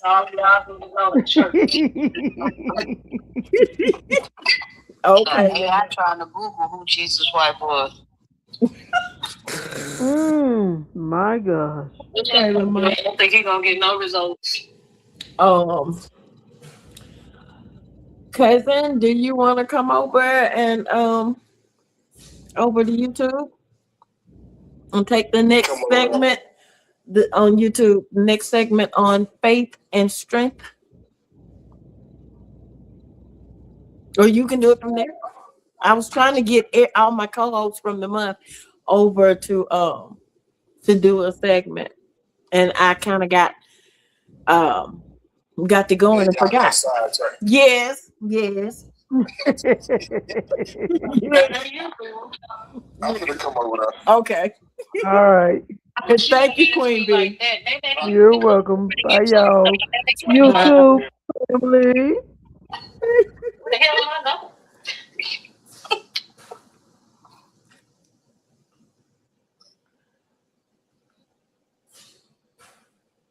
Lamont, I'm finna come get you, okay? There you go.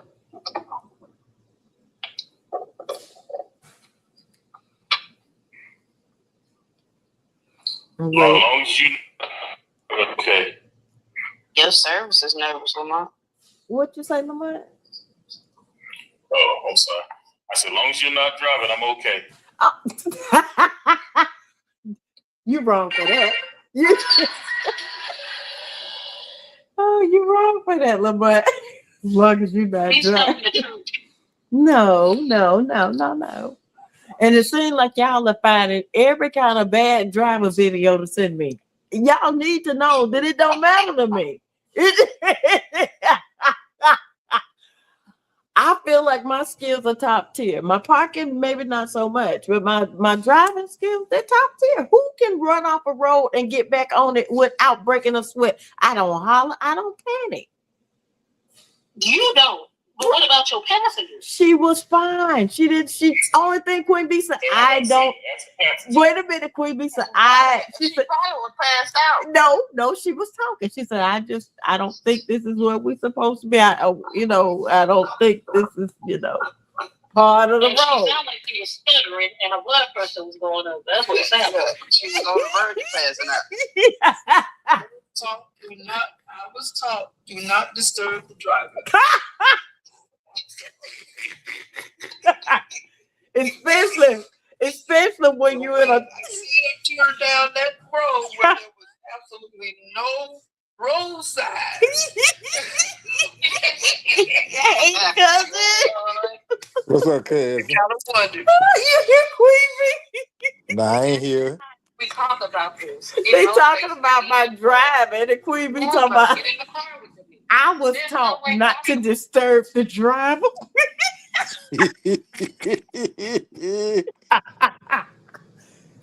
She talking about when I saw her turn down that road when there was absolutely no road signs. Hey, like I said, we made it. I had to go wash my car, but we made it. All the tall grass, By the grace of God. everything. Erica, you got to go. How long?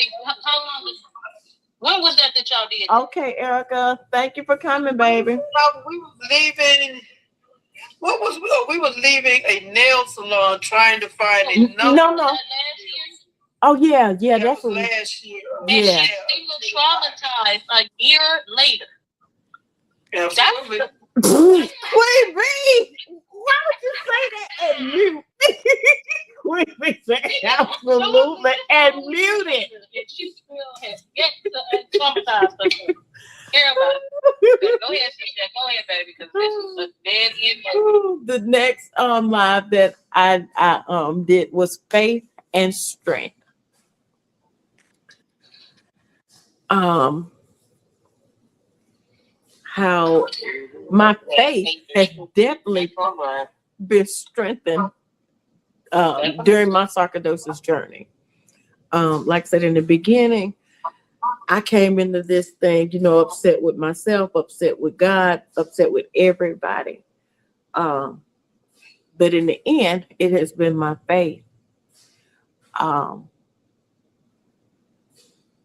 in God and believing that He is with me.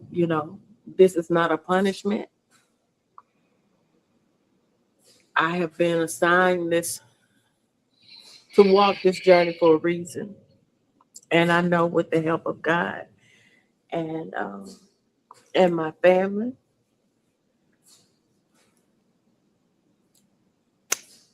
I will, and I can, and I am.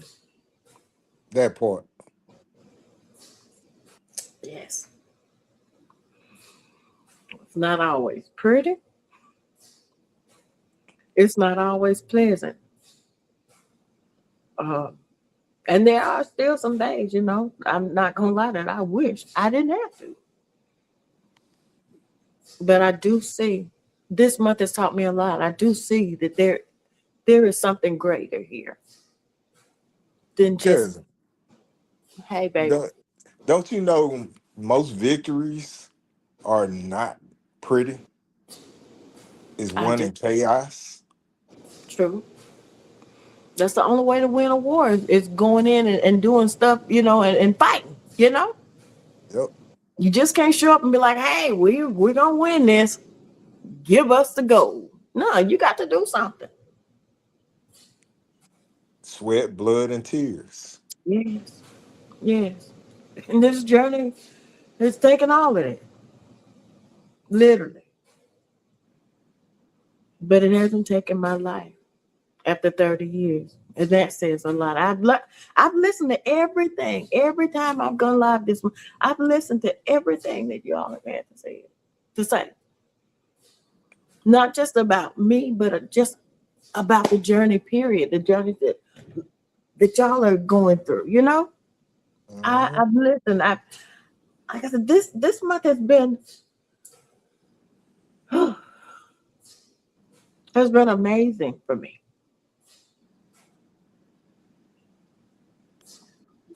The things that I used to count as or see as weakness, I know now that those are my strengths. And they're not my strength because they are my strength. They're my strength because y'all are not going to let me fail. Y'all not going to let me fall. Nope. And if you do, we're going to help you get back up. Right. I was thinking about it today. There's a story in the Bible. Was it Moses with the staff? Every time he let the staff down when they were at war, they would begin to lose, and the soldiers came and they were there holding him up as well as holding his arm up. Do y'all know what I'm talking about? I gotta look it up. Yes, that's in the Bible. Say that Every again. time he lowered his arms, they would come out and support him to keep it up. Say that again, left lane. I say, yes, that is in the Bible. Every time that he would lower his arms, his soldiers would come in and support him to raise his arms up. Right.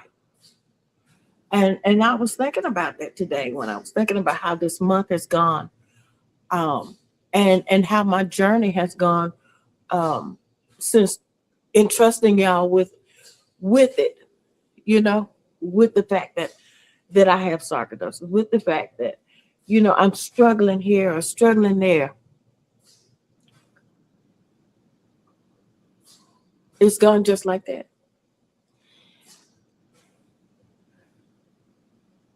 So, like I said, my faith has become um, a very important part of my journey. Um, the most important part, because not just my faith in God, but also my faith in myself and my faith in you all and in people in general. You know, so my We journey has come, not always been this positive. yeah, we come across a lot of people that break our trust to where we don't have faith in people. That's the reason why we don't ask or reach out for help. It Right, takes though it's a small group, a small ratio of people that's worthy to be trusted and for us to have faith in. right. I agree with that. Yep. Absolutely. Like I said, I told y'all a little bit at a time. I told Queen Bee a little bit at a time. Because, I would just go missing. I would just go missing. And I'd be like, I'm having to take a hiatus. I'm taking a hiatus from social media or whatever. Baby, I was taking a hiatus from life. I was over here fighting for my life. And I didn't have anybody that I felt like I could trust to let them know, what I was going through. Um, but Queen Bee knew something was up. Exactly, Quan. He never will, and he never has. Even the things that I saw as torture in my childhood, that was still not him failing me.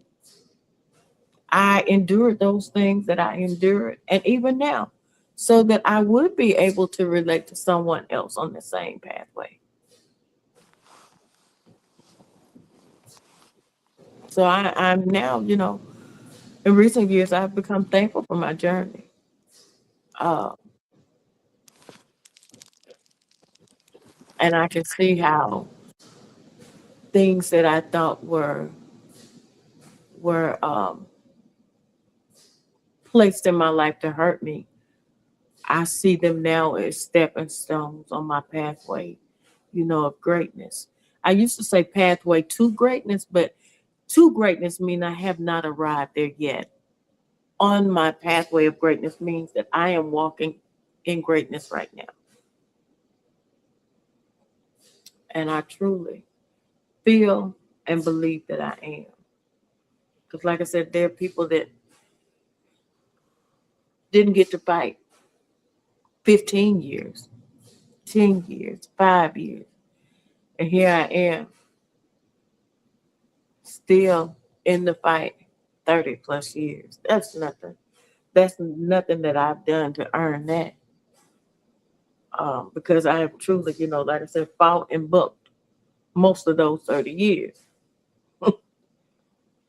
Uh, I can safely say at least 27. At least 27 of those years. Fighting God and everybody else wishing for the life that I once had.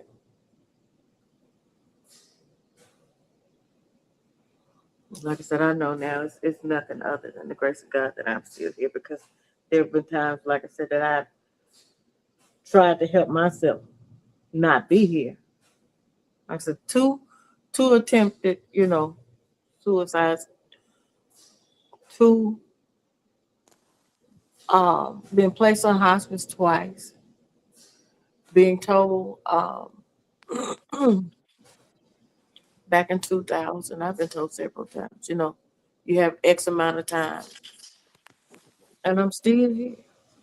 So, like I said, I'm not on my path to greatness. I am walking. Oh, your live is not eligible for recommendation and restricted in search results for the next 10 minutes because your live does not comply with the For You Feed eligibility standards under the community guidelines. Reason mental health is because I said the S word, Yeah, right? yeah, yeah. Okay. Okay. All right. Mm-hmm. Cousin, can I ask you a question? Yes. Okay. Have you ever went back? Well, I guess it's two. Did you go back and watch your lives?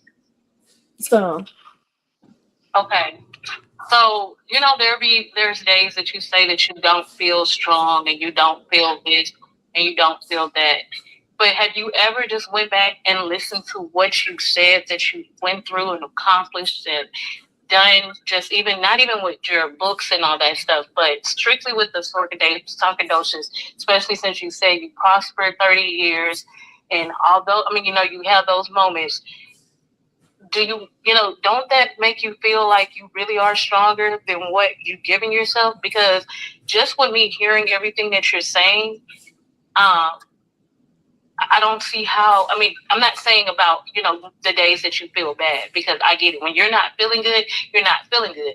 However, you still should look at the moments of everything that you've been through and succeeded, which should make you feel the opposite of some of what you say at times. You know what I'm saying?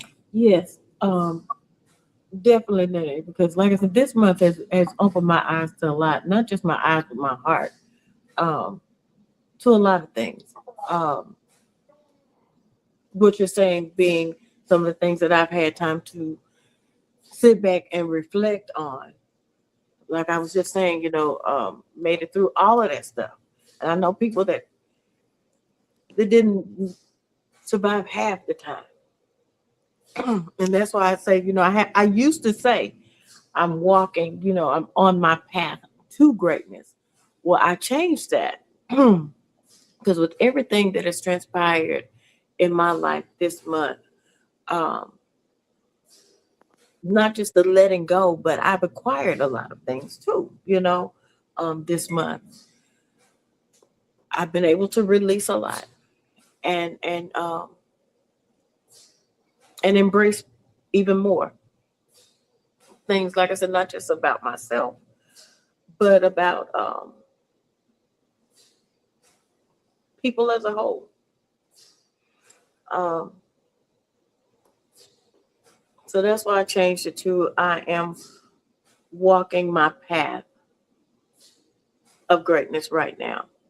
I'm on my journey of greatness right now because like I said, I truly feel and believe and see that I'm already living in my greatness.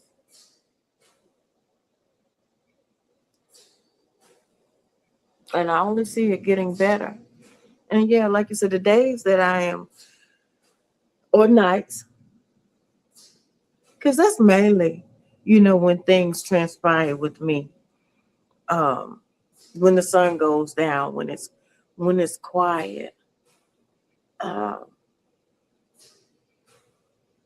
that's when the pain gets worse, physical and mental.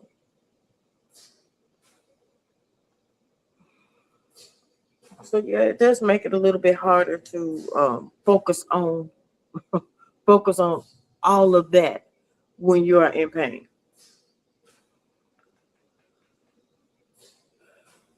But at the end of the day, I now see.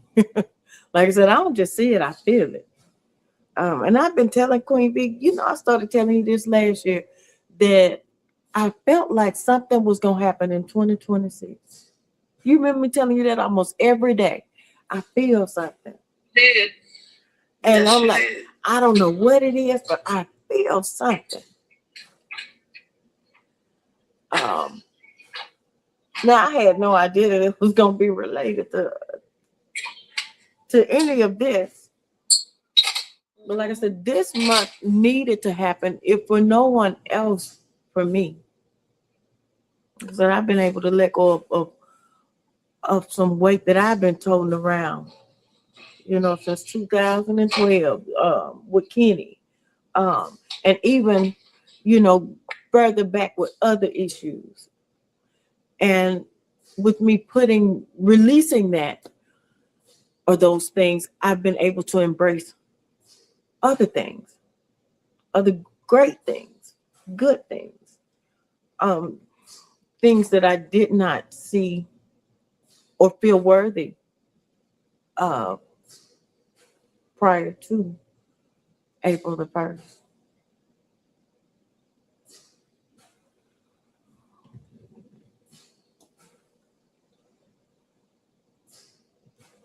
I lost cousin. um, the next one is what we went over the last 2 days, living through it.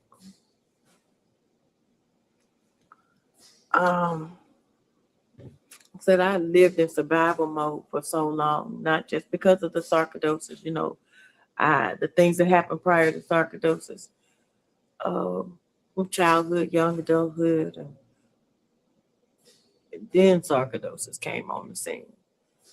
I lived in survival mode for so long that honestly, it wasn't even that I forgot to live. I didn't even know how to live because that's all I remember was living like that.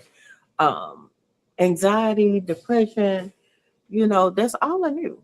Um, and it's been it's been quite a task to figure out how to work through all of that with fighting a chronic illness. But the help of God and like I said, mental health treatment and me wanting to seek mental health treatment and to work the program that I needed to work in order to have better overall well-being, mind, body, and soul. All of that contributes to me being able to sit here and talk about any of this stuff with y'all today. Um, like I said, I got off alive that first night. I wasn't feeling well, and once I got myself kind of together, I went back on social media to answer comments and return, reply to messages and on TikTok and YouTube. And we were just talking about, living through it, not pushing through it, adjusting to my daily life, constantly, having to readjust or adjust depending on how I felt physically from one day or 1 minute or 1 hour to the next, and not just pushing through it. Listen to my body, accepting limitations, resting when I need to. I get off of I go on to answer, reply to comments, answer questions, and I see one that says sometimes you have to push through the pain. And that was a chance right there for me to educate the person that commented on that. That is not what's best right now, not for me, and I don't think for anyone. Um, I feel like if you listen to your body, you know what you need. You know when you need the rest. You know when you need to take a break. You know when you need to say, I'll come back and I'll try this another way, or I'll do this, try it again tomorrow or next week. But people are so accustomed, they think, if you just push through it, that's what we're conditioned to things like that. Just push through it, just ignore it. But in the end, it makes things worse for me. So now, like I said, I not only honor my body, and honor my body is done by listening to my body, doing what's best for my body. And that goes for each one of you and everyone listening, everybody. This is the only body I have. I didn't make it myself. So I'm gonna have to take care of it the best way I can in whatever condition that it's in.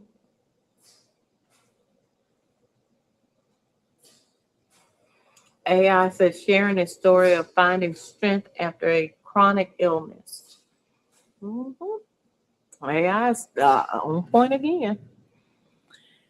And the last one is going to be turning pain into purpose. Um, we're going to do I'm going to ask in everyone here, starting with Queen B. How have you turned your pain into purpose?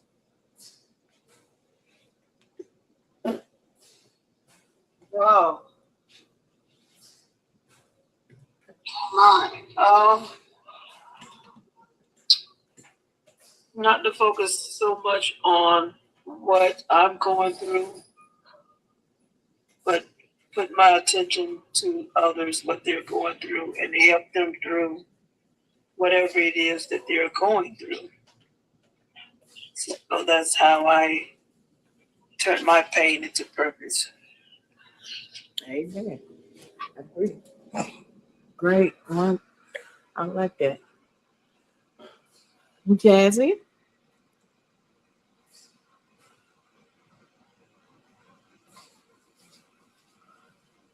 What was the question again? How have you turned your pain into purpose? Um,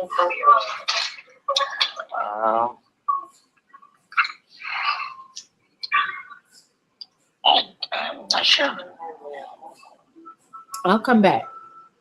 If you need a little time to think about it, I'll come back. Linus? No? Okay. Lamont?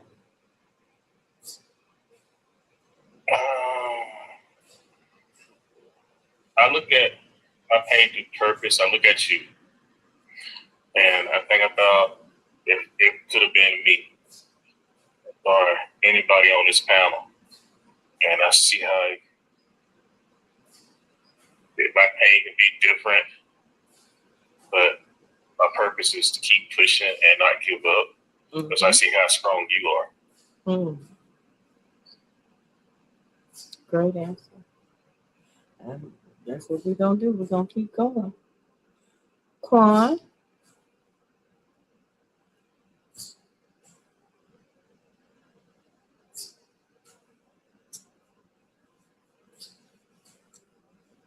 Nay?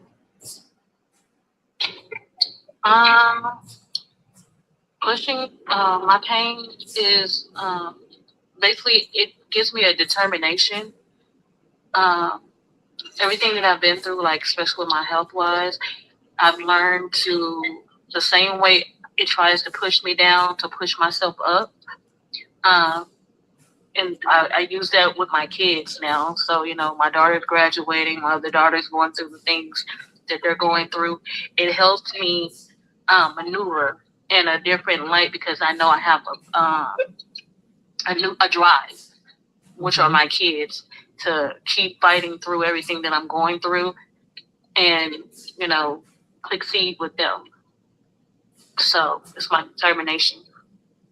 Okay. I love that. And especially the fact that, like I say, you're using it with your kids as well. Welcome in, Kaylee. Welcome in. Thank you for coming in. Left lane. What about you?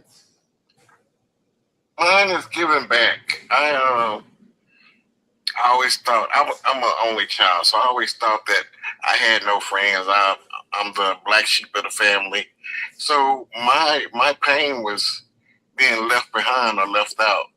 So what I do is I go back and pick up people that seems like they're in that same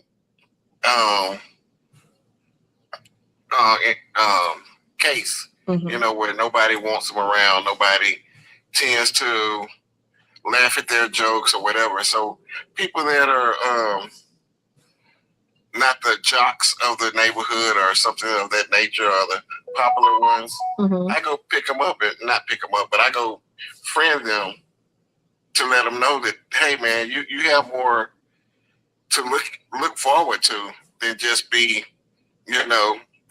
just a sitting on the porch. You good with your mind. Your hands are something that you can use, as a mechanic, as a plumber, as an electrician, and I get them to do small things for me so they can see in their self, hey, I did this without an education, or I did this without even knowing the basic fundamentals of doing this. So that's what I do. My purpose is to go back and reach people that are not as well off or far as seen in the community. So that's my purpose. I love it. To give back. I love it. I love it. Thank you. Thank you. Mm. Well, my pain into purpose. Like I said, I've had a lot of pain from childhood um, up until like I said, a few years ago, accepting that I have sarcoidosis. Um, like I said, that it is a part of my identity. Everything that I've gone through is a part of who I am. It's a part of my identity. But the thing is that I don't have to be defined by sarcoidosis or by childhood trauma or domestic violence or homelessness, any of that does not define who I am. Yes, Kaylee, sarcoidosis is a autoimmune illness. There's no known cause, and as of today there is no cure for it. It can affect any organ in the body, um, multiple organ involvement at one time. There are people who only have one organ involved, which would be commonly the lungs. But there are a lot of patients, including myself, that have multiple organ involvement. And what it is, clusters. That's fine. That's fine. That's fine, Jessica. Um, because I do have what I see in you, but I will come back. Kaylee, are we friends, Kaylee? I will send you some information on sarcoidosis. Um, I can send it to you, or you can go to my page um, if you'd like to know more about it. But that is okay, great. Um, what I just broke it, how I just broke it down to you is just in the simple terminology of what it is. It's an autoimmune illness with no cause, no cure. Um, it can affect, like I said, any organ in the body, including the skin. Most people, it commonly affects the lungs. It is misdiagnosed, commonly misdiagnosed, and therefore lack of treatment. Um, it's where you get a cluster of lymph nodes. They form granulomas. Hey, cousin. And if it's the lungs that they're affecting, I like to say it puts you in the mind of a cluster of keloids. If you know what a keloid is, and then when the keloids say they would shrink, they're going to cause scarring because that's what keloids are. You're welcome. So whatever organ is being affected, the sarcoidosis is going to cause scarring there. So it's going to hinder that organ from functioning properly. If it's the lungs and if it's a complicated case, it's going to keep the lungs from expanding and retracting as they should. If it's the heart beats. So it's going to therefore affect the function of the heart because of the scar tissue. And it's primarily the same with every organ that's involved. It just looks and presents different from organ to organ. Um, when it's the brain, it causes seizures and issues of that sort. So, like I said, if you want to know more about it, I can message you. Um, or, like I said, you can go to my page.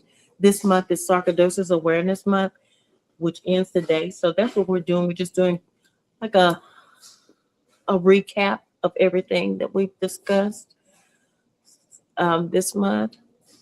I'm glad you're here and I'm glad you asked.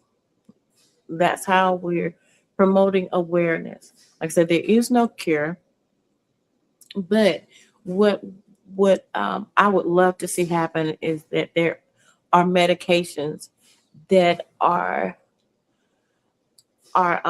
available for sarcoidosis patients that are targeted strictly for sarcoidosis patients because right now there is not one. A lot of our medications, forms of treatment, are the same as cancer patients.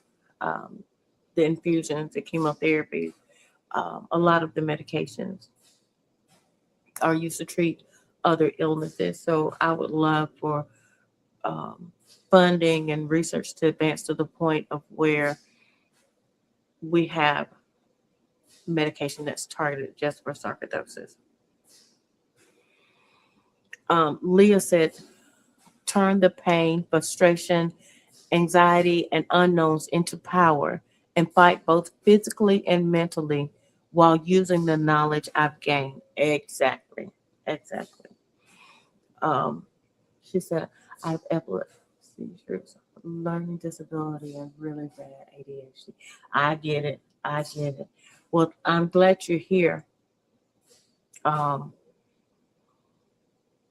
and I'm glad we're friends now. We can support and uplift each other.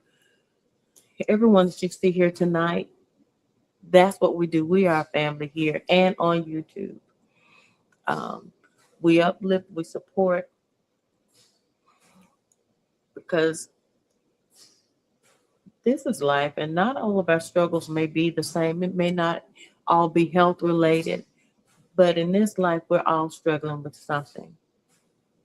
And like I said, I want my um, channel and my page to be about genuine love and support and uplifting each other because that's what we put on this earth to do, despite of what struggles we may be going through at the time. Hey, cousin. Um, Hey, cousin. hey. So yeah, Sorry, thank you sorry for about being. that. Oh, you're all right. You're all right. Yeah, thank you for being here, Kaylee. Like I said, welcome in, and now you're part of the family. Um, I also do lives too. I do that. Do you? Okay. Jessica does as well. Diamond art, usually nightly, but took the night off. Okay. Well, I'm glad you decided to come and spend time with me tonight, and with all of us, and become a part of my family over here. Thank you, thank you, thank you. Wow, I look forward to seeing some of your work because Jessica does that too, and it's beautiful. So definitely have to come and check out your page. Cousin, we were talking about turning pain into purpose. Jessica, she was like, I don't really know how to answer that question, but Jessica, if what I see in you, how you turn your pain into purpose, you now go live on YouTube. You teach sign language. You show people that regardless of what you've been through, what you're going through, you still sit up there with a smile on your face. You're still helping others. Like I said, teaching sign language, sharing your talents with others, your bracelet making, your diamond paintings. That's beautiful. That is beautiful. It's inspiring. Yes.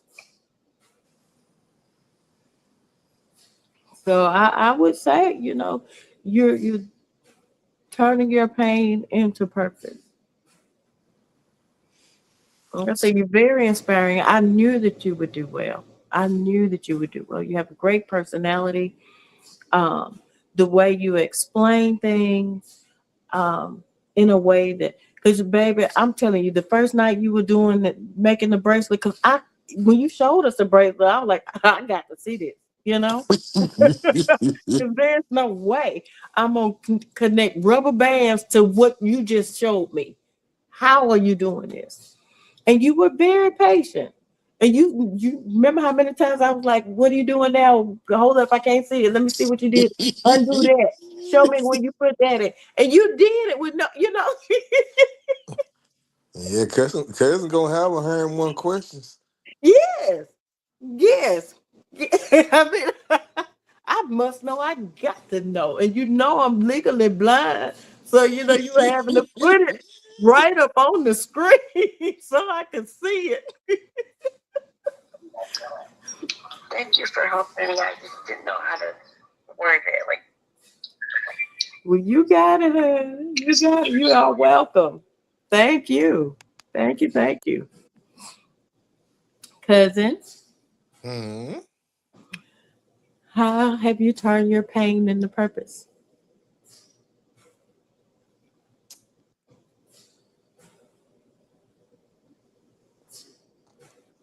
Basically, I turn my pain into purpose by helping other people. Yep. Anything that I can do for them, it it kind of takes my mind off of everything that I'm going through and focus on a better way of helping the other person. Right. Right. And I knew that was going to be yours because that's who you are.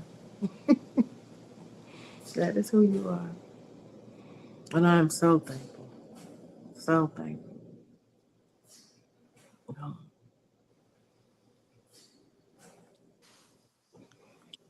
Melvin says, "Hello, Jessica." Let me see if I can read it like Mel. Nah. Hello, Jessica. How are you? How are you doing? You doing a good job. And I hope you have a blessed night. Nene said, "You're her handyman." All right. What's up, Melvin? Thank you, Mhm. baby.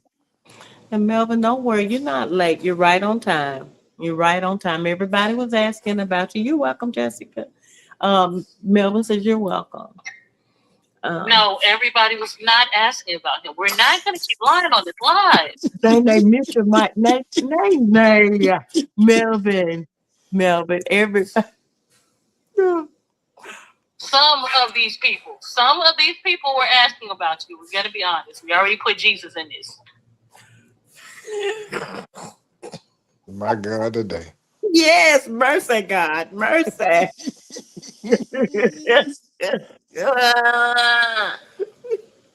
You were asked about Melvin. Yeah, we'll just leave it at that. Um, yeah. I was gonna ask y'all which topic hit hardest this month for y'all.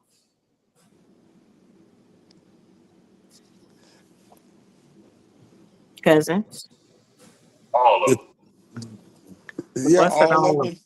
But the primary one was with that doctor. That doctor is the main primary one That's it. that it That's hit it. hard. It hit hard for everybody because Yep. getting that understanding that there's no cure, that is just a That's it. treatment. Everybody's just getting treatments. Nobody has a cure. Yeah, yeah, yeah. That is it. Yeah. He took mine. Yeah. That was Okay. it. That was it. Yeah. Like I said, after that live, I was glad that I had taken off, the next day because um I know y'all couldn't see my reaction. No, Um, I could tell. yeah. I took off with you, sis. Yeah. Yeah. I took off a few days. Yes. Because Queenie was like, honey, nobody should have left that live the same. Because Nope. even if they didn't know what they were feeling, they should have been feeling something. Yep. Um, like I said, that live was, even though, like I said, I knew, we had been talking about it. I'm like, the to find a cure would be so complex that I just don't see how they would be able to do it. And that's why there is not one, because it would take a lot of funding, because every case is so different. And hearing that, actually hearing it, hit hard. Like I said, that was You say funding. What is it that has to be funded? the research. For them to be able to do now I'm going to break it down a little bit more. What causing them to do the research? Is it the chemicals? Is it the time? Is it what is causing to do the research? Okay, can I answer this? Yes, Okay, yes. Queen B. Okay, by it being so many the different ones, that's why is the cost would be so high due to there are so many different ones. It's not like cancer. Cancer is cancer, no matter where it's at. But this is something totally different, and you got so many different ones. To if I got a cure for this one, that's one cure. I gotta find a cure for this one. I gotta find a cure for this one. It's so many different ones and so many cures that they would have to try to come up with. It would be so much research that they would have to do on each one. It's real costly. because Leah and I, let's say Leah and I had the same organ involvement. So we had brain, eyes, lung, heart, stomach, skin, muscular. It was everything was the same, but hers affected her one way. Mine affects me like it affects me. So even though we have the same organ involvement, we could not take the same medication, or at least not even the same strength. Or I might have to take one variation of that medication that Leah's taken, or vice versa.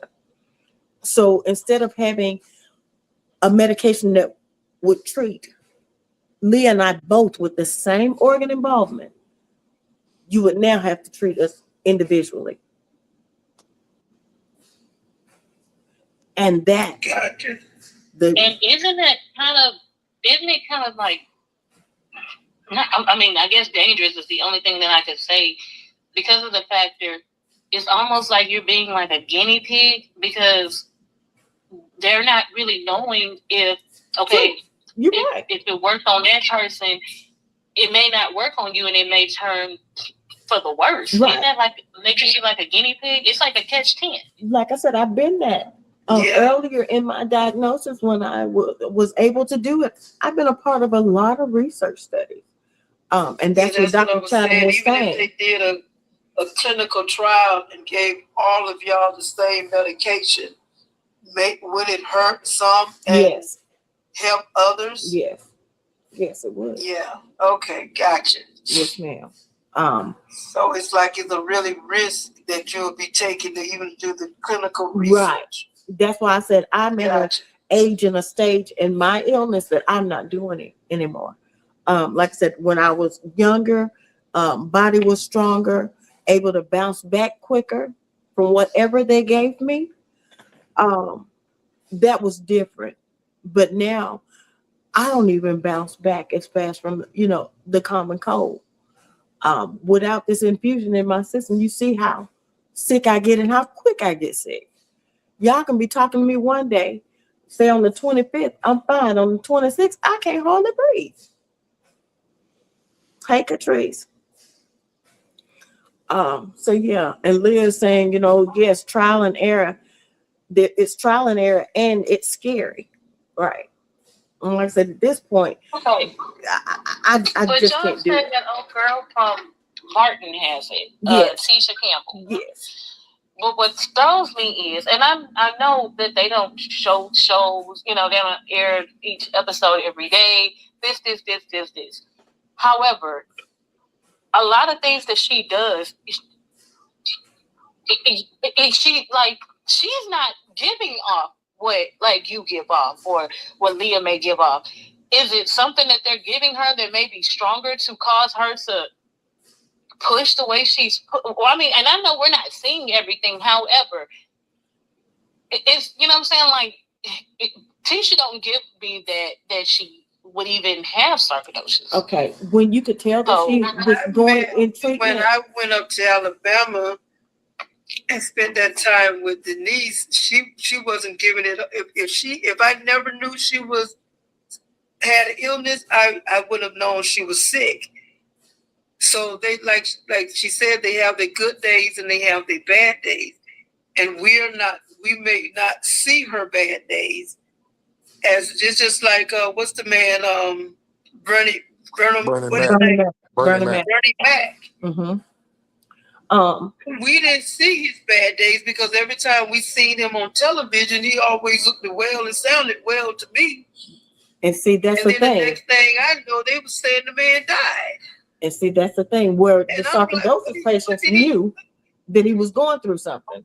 I could tell when he needed to sit down. I could tell when he was taking steroids. I could tell when he was ordinary people. We didn't exactly didn't have a clue. And that's what I'm gonna say about Tisha Campbell.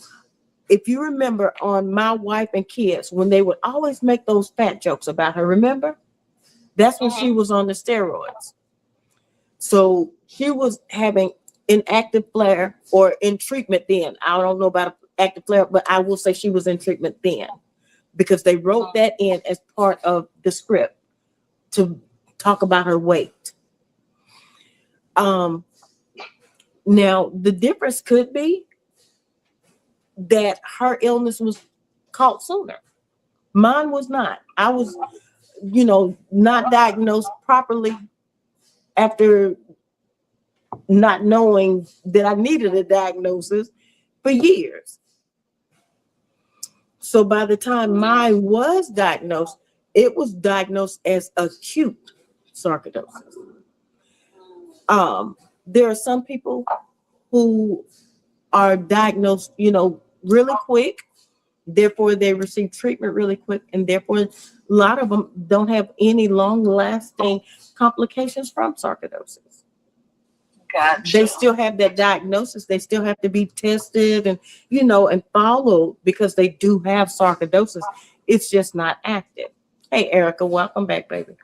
So gotcha. Hers could have been at the time.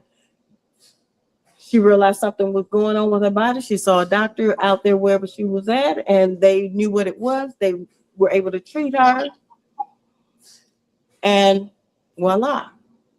But that's still not to say that even still today that she's not taking some kind of maintenance treatment. Right.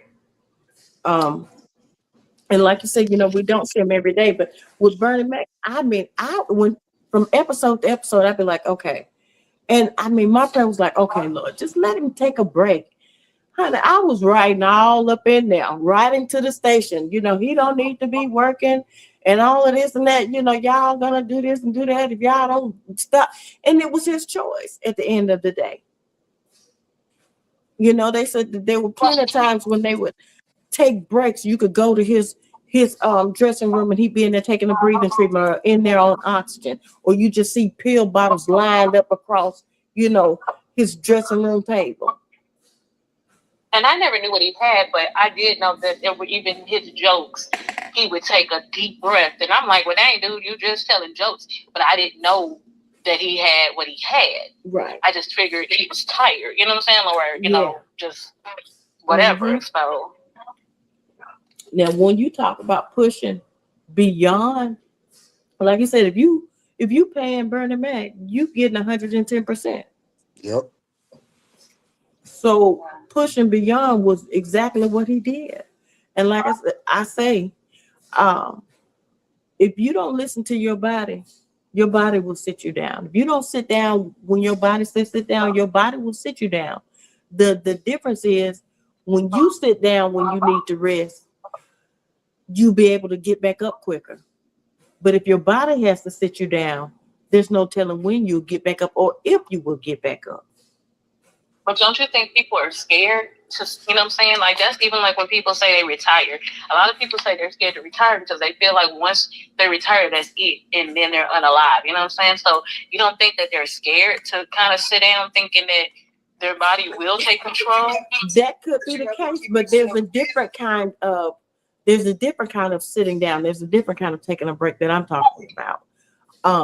Like if I'm walking outside and I become short of breath, or my chest starts hurting, or my body starts hurting, and there's a bench right there that I can sit down at, but my car is 50 feet away, and I choose to go to my car instead of sitting on that bench, getting myself together.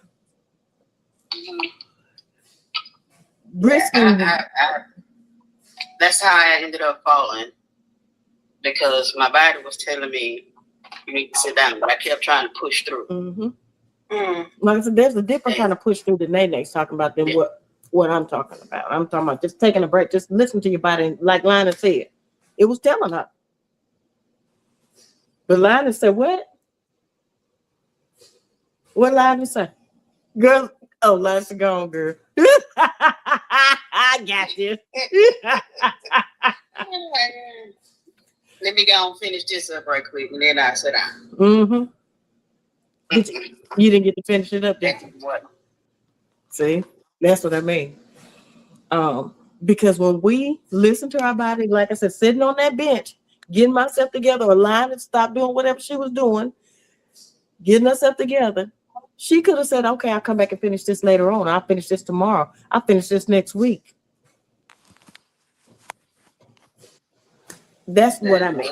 Listening. You can get up easier when you listen to your body than when your body sits you down. Because like I said, it may not let you get back up. But definitely not in the time frame that you want to get back up. Yeah, you can look at it like this as a car. A car, whenever it's finna overheat, it give you warning signs. But some people won't pull over and do what they need to. Instead, they'll be like, well, man, I can make it to the next exit and pull over at that gas station. Next thing you know, there you go. Your motor gone. That's it. Same with gas. You know, people. I've done it so many times. How many times have I heard people say, "Oh, I know what my car do. I know how far past E I can go," and got a wad of money in their pocket, but riding on fumes. Talking about, I can get gas. I can make it home on this and get gas on my way back out in the morning. But there are warning systems, like Cousin said, there are warning systems in place for a reason. The same with our bodies. There are warning systems in place for a reason. And I get what Nene is saying. Like people that retire, usually if you retire and you have hobbies that you like to do, you still need to, find something to occupy your time and your mind that you enjoy. Because now you don't have to clock in. You can live. You know what I mean? I'm not just saying, retire and go home and lay in the bed and look at the ceiling, and wait to. No, I mean, look at Queen V. She got a job. What? She has several jobs. She has several jobs. Queen V has several jobs. Several. You know what y'all are some Melvin supporters. Y'all stop. That's helping raise some grandbabies. That is not a clock in. It's something to keep me occupied. That's what it is. Keep me busy. It's like yesterday I got out in the yard and did clean up the whole yard. It's just something to keep, instead of just sitting down and not doing anything, that's only going to make me worse. My illness worse. And I have to move. I have to, just like when I'm on live, I'm steadily moving. I'm never just sitting still, let alone at the time I'm getting up, going, I'll be in a whole nother room sometimes. Yes. That's a blessing, but that's still not a job. Yes, she has several. But it's still she has several jobs. I need to stay busy. Yes, I agree with that 1,000%. Denise, you are not correct. I agree with her. It's not a job. It's a busyness. That's what we're gonna call it. It's several jobs. Milton Leroy. Milton Leroy has several jobs. He's security. He's he has he does various things. He's a driver. Yes, yes, yes, yes, yes. He is. He's a feline GPS. Yeah, he's a food. GPS. Then how the hell he didn't tell you that the street went disappeared? He wasn't with me. He wasn't with me. Yeah, yeah. He wasn't even born yet. Yeah. I wish he was. God, Queen B. I guess that's what y'all gonna take with y'all on the next year. Better have We should. Yes, we should. Oh my God. Look at Leroy talking about, please put me in this bullshit. Honey, yeah, Milton Leroy. Say hey, Milton.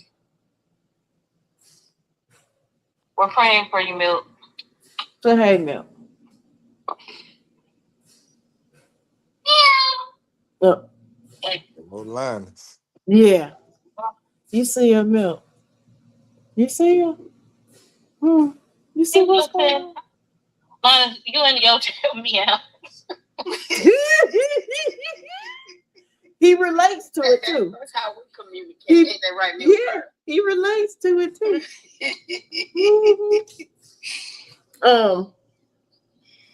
Feline to feline. Cat to cat. You got 9 lives. Leah said, hey, Milton. We say, hey. He said he'd be back. He got to go check out some other stuff. He's security, honey. He does an excellent job. Now he's security now until they come back to take another one that's changed. Yeah. I was just finna say he ain't no thug. You know, I was like, he's still in training. He's still in no training. thug. Yeah, he ain't no thug. He ain't no thug. He ain't no thug, No. But y'all keep him uplifted in prayer. You know, he's still dealing with that assault. Yeah. Yes. But oh my God, I'll get you another necklace. No. You better not let nobody take that. I know that's right. That's how your parents used to do you.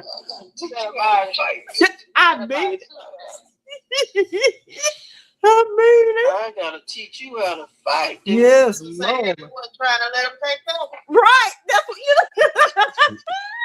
But they did. I gotta teach you how to fight. Yes. Only time Milt Leroy show his claws whenever he's stretching. When he wake up. And I encourage it. I encourage him so he'll know what I'm talking about the next time. Another question for the panel, for everybody. What's the most valuable lesson that you learned this month? Don't take life for granted. Amen, cousin. So don't take life for granted. Amen. That's right. Don't judge a book by its cover. Amen. Amen. That's true.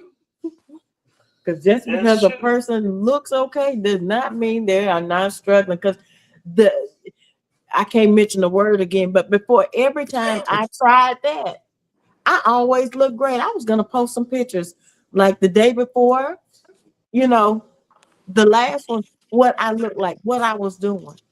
Y'all would be like, really? Because I was looking at those pictures the other night. And only reason that I know is because it was me. You know what I mean?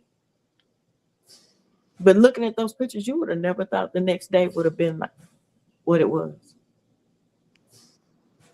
That's true. So you're absolutely right, Left Lane. And you too, cuz. Every pain, there's a lesson. Yes. Through every pain, behind every pain, there's a lesson to be learned. Absolutely. Mike?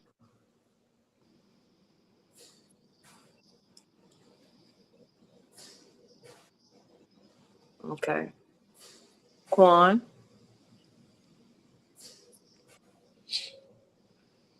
What's the question? Getting a calendar box. What is something that you learned this month? Um,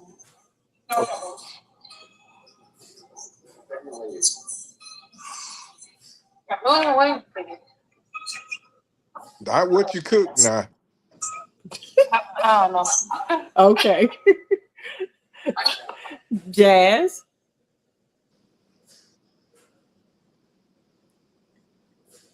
Um, like the different, oh crap, I had it in my head. The childhood stuff that you have to go through. Right. Absolutely. Yeah, learning like what you go through every year, like every day. Right. It's like different or whatever. Yes. Yes. Okay. Thank you. Yeah. Linus?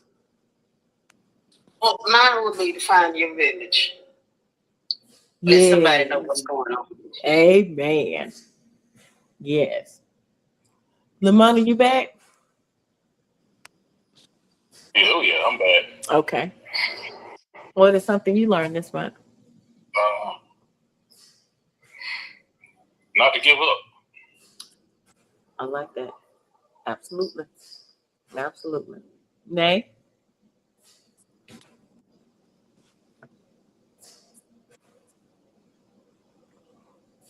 While Nay's coming on, Leah said, take care of your mental health just like you would your physical health. Amen. Amen.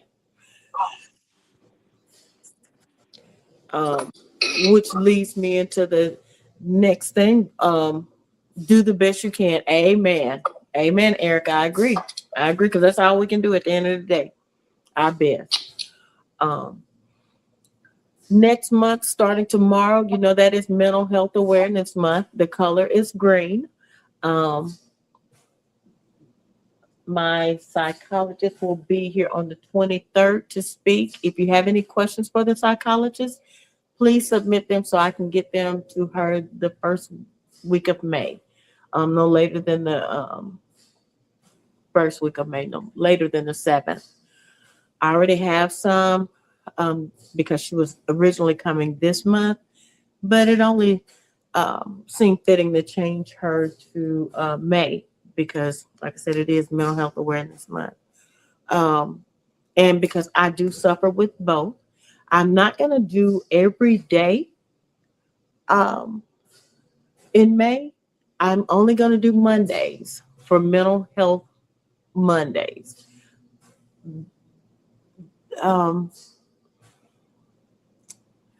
The mental health with, the struggles of mental health, not just my own, but other people. I think that would be too emotional for me, would take too much of a toll. And this month has been an emotional month, even though enlightening and educational. And like I said, every great thing that I could possibly think of this month has been. I just don't want to put too much on myself. May 11th. Okay. Okay, Erica, you may have to remind me again, baby. Um, and I apologize for that, but I will try to remember. So yeah, y'all just keep that in mind. It'll be on Mondays. We'll talk about mental health. Okay. Okay, Nay. Yes, ma'am. What is something that you learned this month? To listen to my body and to be able to give some of what I'm going through to others to help. Amen. I love it. I love it. Hey, Patrice. Um, what I learned a lot this month. Not just the depth of my pain, but people's pain in general. Um, um, I always thought, that I was alone in this, and since talking about sarcoidosis starting, the beginning of the month and posting about it, um, I've met a lot of people who have also been suffering in silence. And it was overwhelming. It was heartbreaking, to say the least. Like I said, where I thought it was just me, holding it in. I didn't realize how many people did not have support systems, or how many people were afraid to let other people know what they were going through. And that leads me to the next thing that I've learned from this month: the strength in this family, and the community that we're building here. And when I say community, that lets y'all know that I could not have done any of this without y'all. No. Um, I see that there are more people hurting than I realized, from one thing or another. Like I said, it didn't always have to be physical illness. Everybody's struggling with something.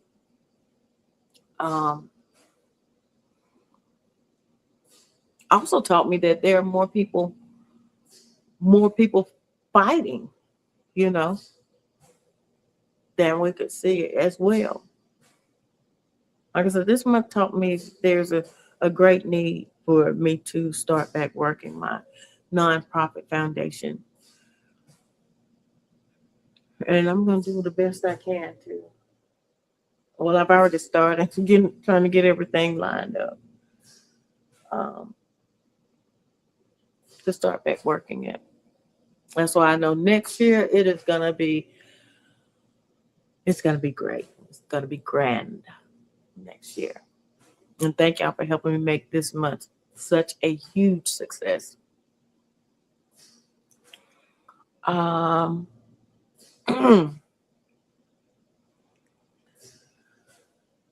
Anybody else want to say anything before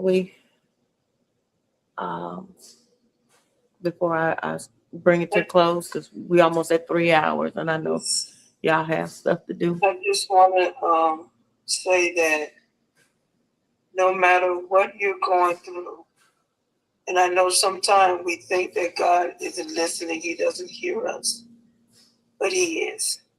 Amen. But Absolutely. His timing is not our timing. He hears you. And He's not giving up on you, so don't you give up on yourself. Amen. Absolutely. Absolutely. Just continue to call on Him. Yes. And listen to Him when He's speaking to you. Pay attention to what He's saying. Yes. Because He does talk to you.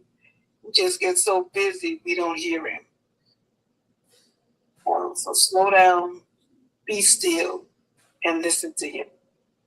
He does exist. He's here. Yeah. I know it.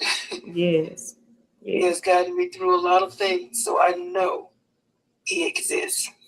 And that's why I call Him every time I speak. I'm going to always call His name. Yes. Yes. That's all I wanted to say. Thank you. Leah on YouTube, she is saying, Cousin Leah says, thank you all for your support. God bless you. God bless you all. You're so welcome.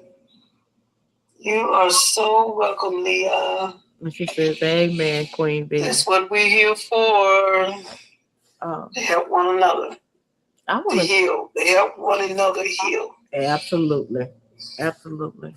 I'll take just a moment to acknowledge um, the other warriors, um, whatever their illness may be, physical, mental, whatever.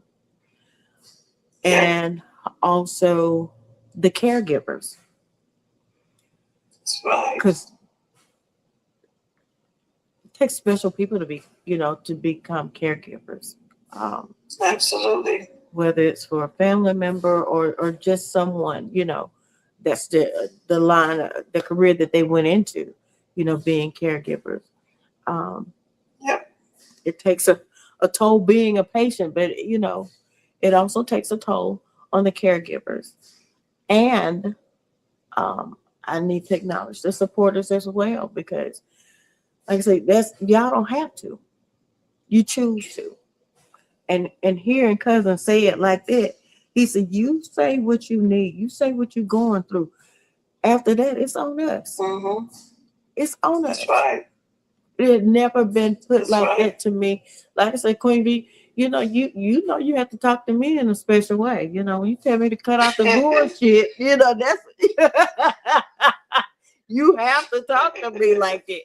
Because I would get caught up so far left that I can't see right. And that's just being honest. That's the truth. That's how far off track I can get. It takes me a little bit longer now to get that far off track. But usually, baby, it was just like a beeline, just off the road, just like I did in the car, just whoop, in the bushes. You know what I mean? One turn in the bushes, no looking back. So for y'all to be there, I'm still, amazed.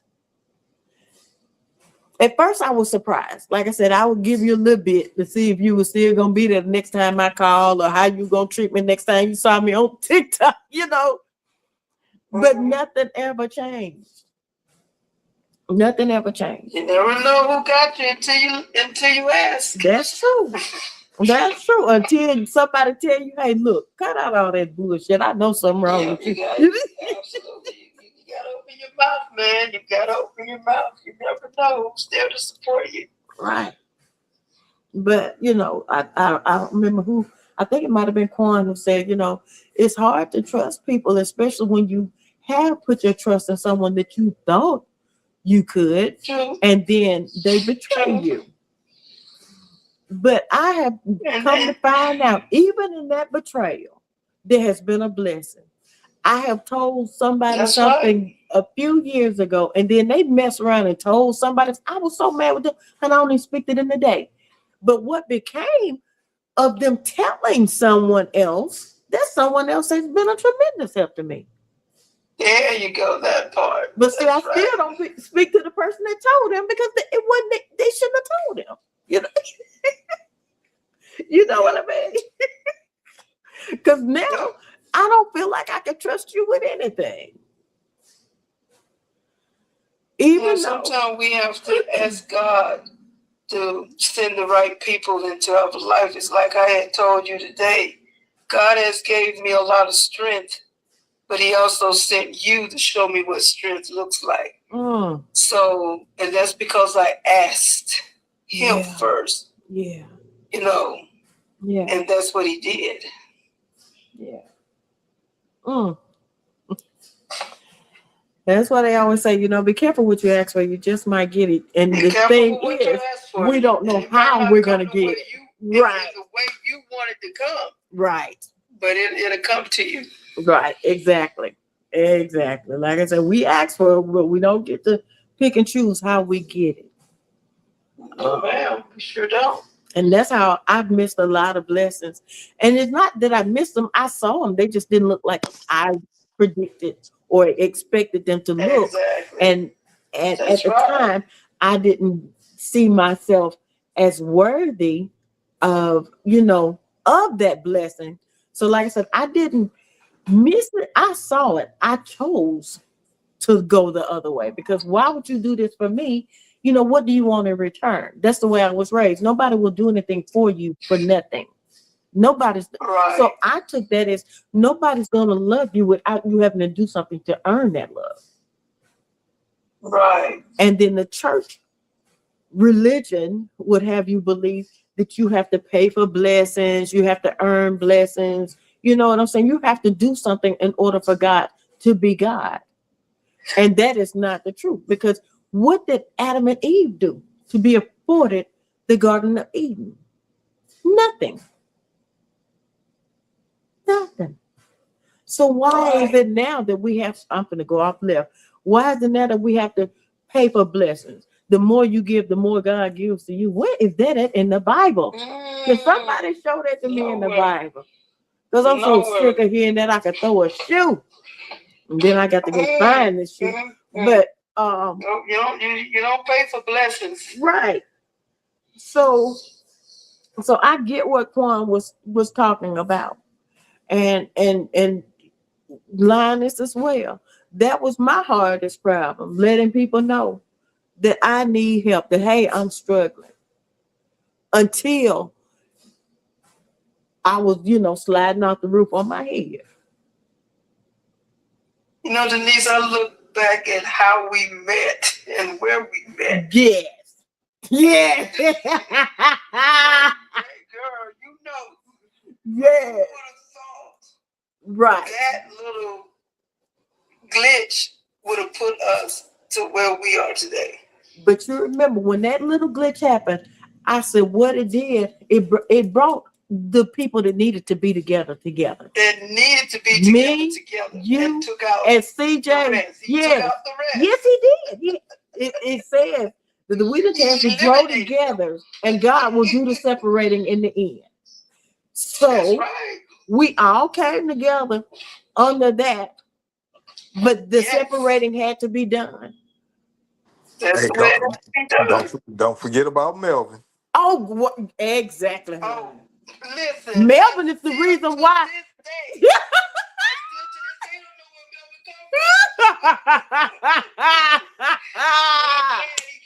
But I don't know where it come from. I don't know either. I don't know where it came from either. I don't even remember. I think Melvin is the type that when you first get on TikTok, he's part of the welcome committee. He's one of those people that just print every new person for some reason. I don't know how he got that role. Yeah, but he's the one who shared Melvin's the one that shared everybody else's live to me. And then when you get there, he's not there. Who is this? Who is this man? Right. And then when I go to that person's live, he's not even there. Right. That part. And so it took me a minute to see who he was. I remember the first time we actually, Melvin actually turned his camera on. We were on a live where everybody had to turn their camera on.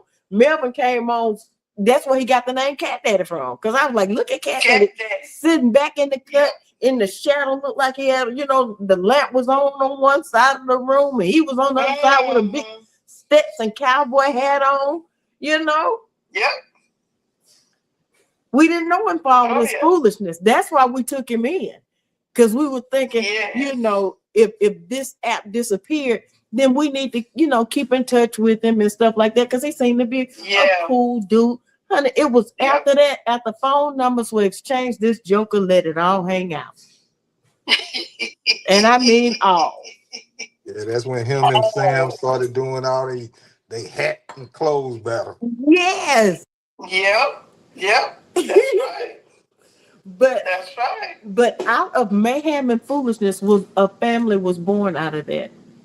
A family was born, absolutely. The real people, absolutely. The kindred spirits, alike souls were united. Like said Queen B, myself, CJ, Melvin. And from that, we branched off and now we have a whole family. Whole family. Because I don't That's right. I said Melvin was like I don't know. He was here, there, and everywhere. He was just all over the place.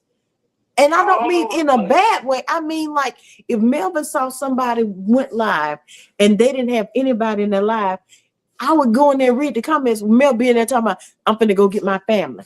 Next thing you know, he done sent out an all call for all of us. By the time we get there, he's not there. Now we're in a line with somebody we don't know. Right. He's never there. And then when he was there, he's causing mayhem and foolishness when he up in that gospel live asking that man to play Candy Liquor. Baby, that was I almost blocked Melvin. Yes, he did. I don't even know why I was so nervous. I got so nervous I could not hit that X quick enough. Queen B was gone, like you had your finger on it. I was gone, girl. Yes, ma'am. And then I couldn't hit that X quick enough, Melvin. And then the host was like, he was telling the moderators, don't block him, he's cool, and this and that. Oh, like what have we gotten into with this joker? But by then it was too late, you know. It was too late. Nothing but mayhem. Yes, and it was too late to walk away once we figured out, you know, this is the real him. Who we met, that was Melvin on his absolute best behavior. Now he just does what he want to do, and I back him up. Hey, have a good time. You know, Nene said she see why Melvin and I get along so well. And birds of the feather flock together. That's what And Queen B be the first to say, Mel, no, not to call me with that bullshit. He just ain't finna. I can't tell you how many times alive Queen B would tell Mel, this was her famous line. Mel, go to hell, child. That would kill me. F1. Everybody hit F1. I done said something. F1. Yes, F1. How come nobody putting it in there? Okay, there you go. I'm putting it in there. You gotta post it. Remember when she said, "Oh, I gotta write it"? Yeah. Well, I don't know how to write it. I was trying to get it out there so y'all can put it in the comments. I was trying to get it. Okay. I remember she saying that. Oh, I gotta write it in the. Yeah, Oh, I thought you just supposed to yell it out.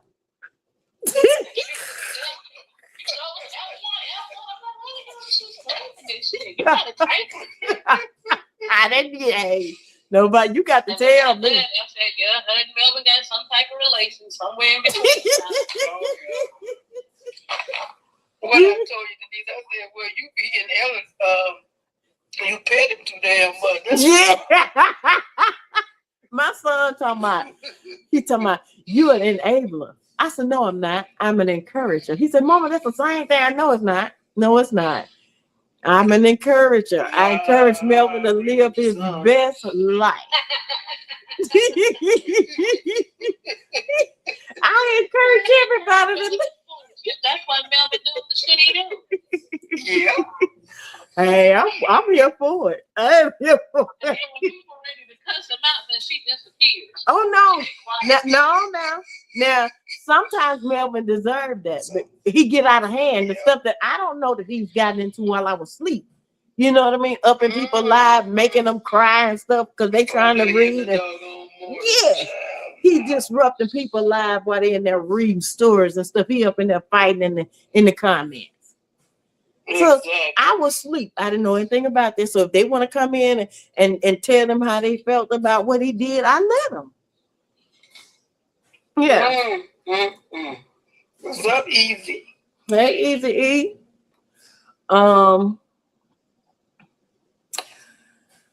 Like I said, just because this is the last day of April, Sarcoidosis Awareness Month, Sarcoidosis Awareness is never going to end on my TikTok or my YouTube, simply because, like I said, that's a part of who I am. That's a part of my identity.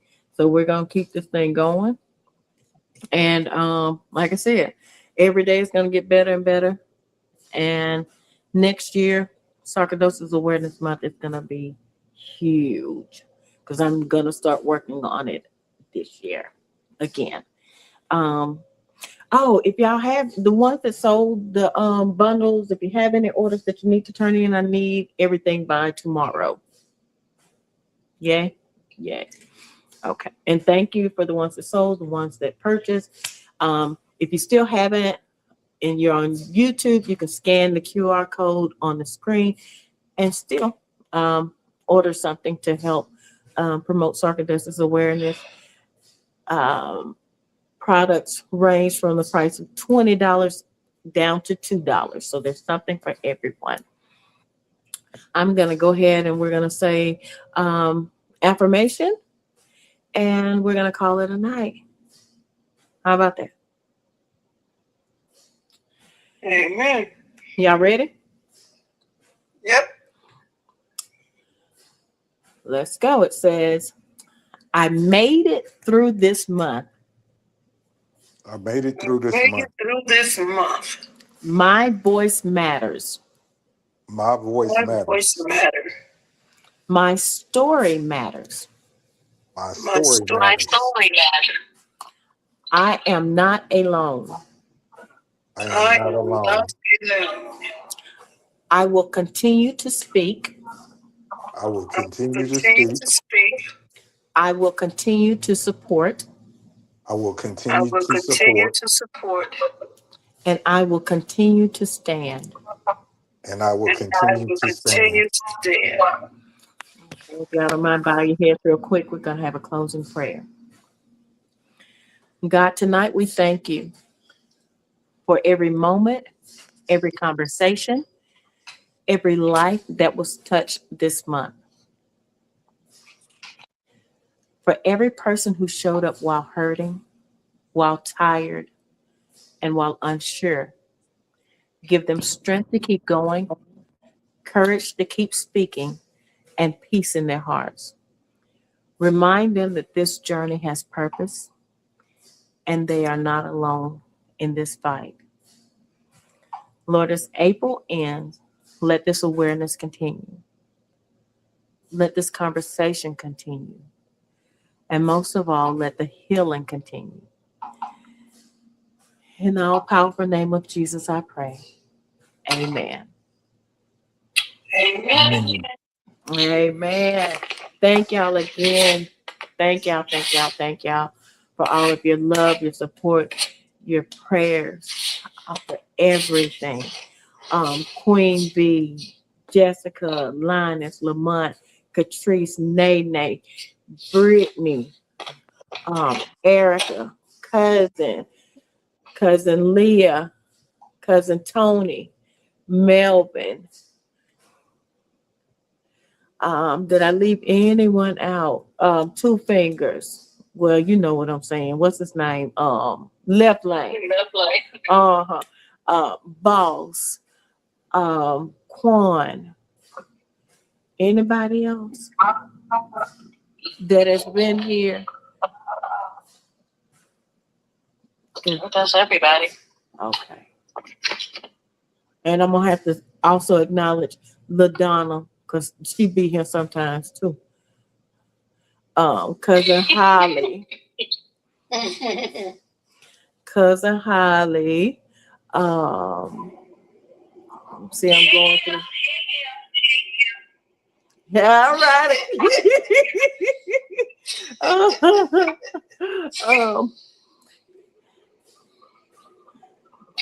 Okay, I think I got everybody. Picture Man, thank you for being here. For the ones that will watch it, that have been watching the live, and the ones that will watch it on the replay on YouTube. Thank y'all as well. For your support, for your love, for your prayers, because I get a lot of comments, I get a lot of prayers, positive comments. So thank y'all as well. So we're gonna have a great night. We're gonna thank y'all for making this such a great night, such a great month. I'm gonna get out here and go sit in my shower. Oh, you're welcome. You're welcome. You're welcome. And y'all keep cousin Holly in your prayer. She said she has been sick. She's feeling better, but keep her in your prayer. Absolutely. Melvin, where you going? Melvin said, I'm going to miss you guys. Amen. Love you. Good night. Where you going, Melvin? Where you going, man? Huh? Melvin, you know, wherever you going, I'm coming to. I'll find you. So don't even try to. Don't try to leave town.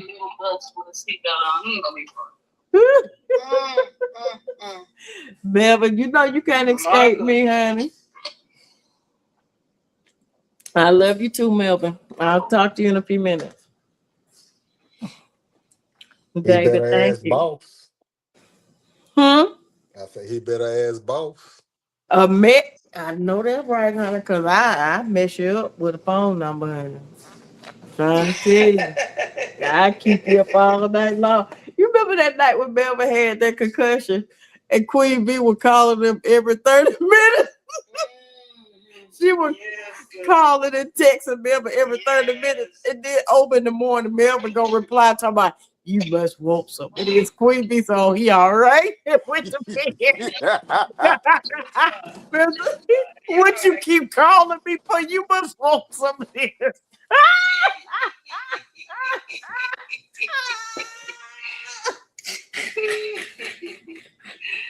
Queen B's all, he all right. Oh my God. Yes, Leah. This has been a blessing. Love you too, cousin. Love you. Love you too. I will see y'all tomorrow. Y'all have a great night. Good night, y'all. Love y'all. Love y'all. Collect your points. Yes, yes, yes.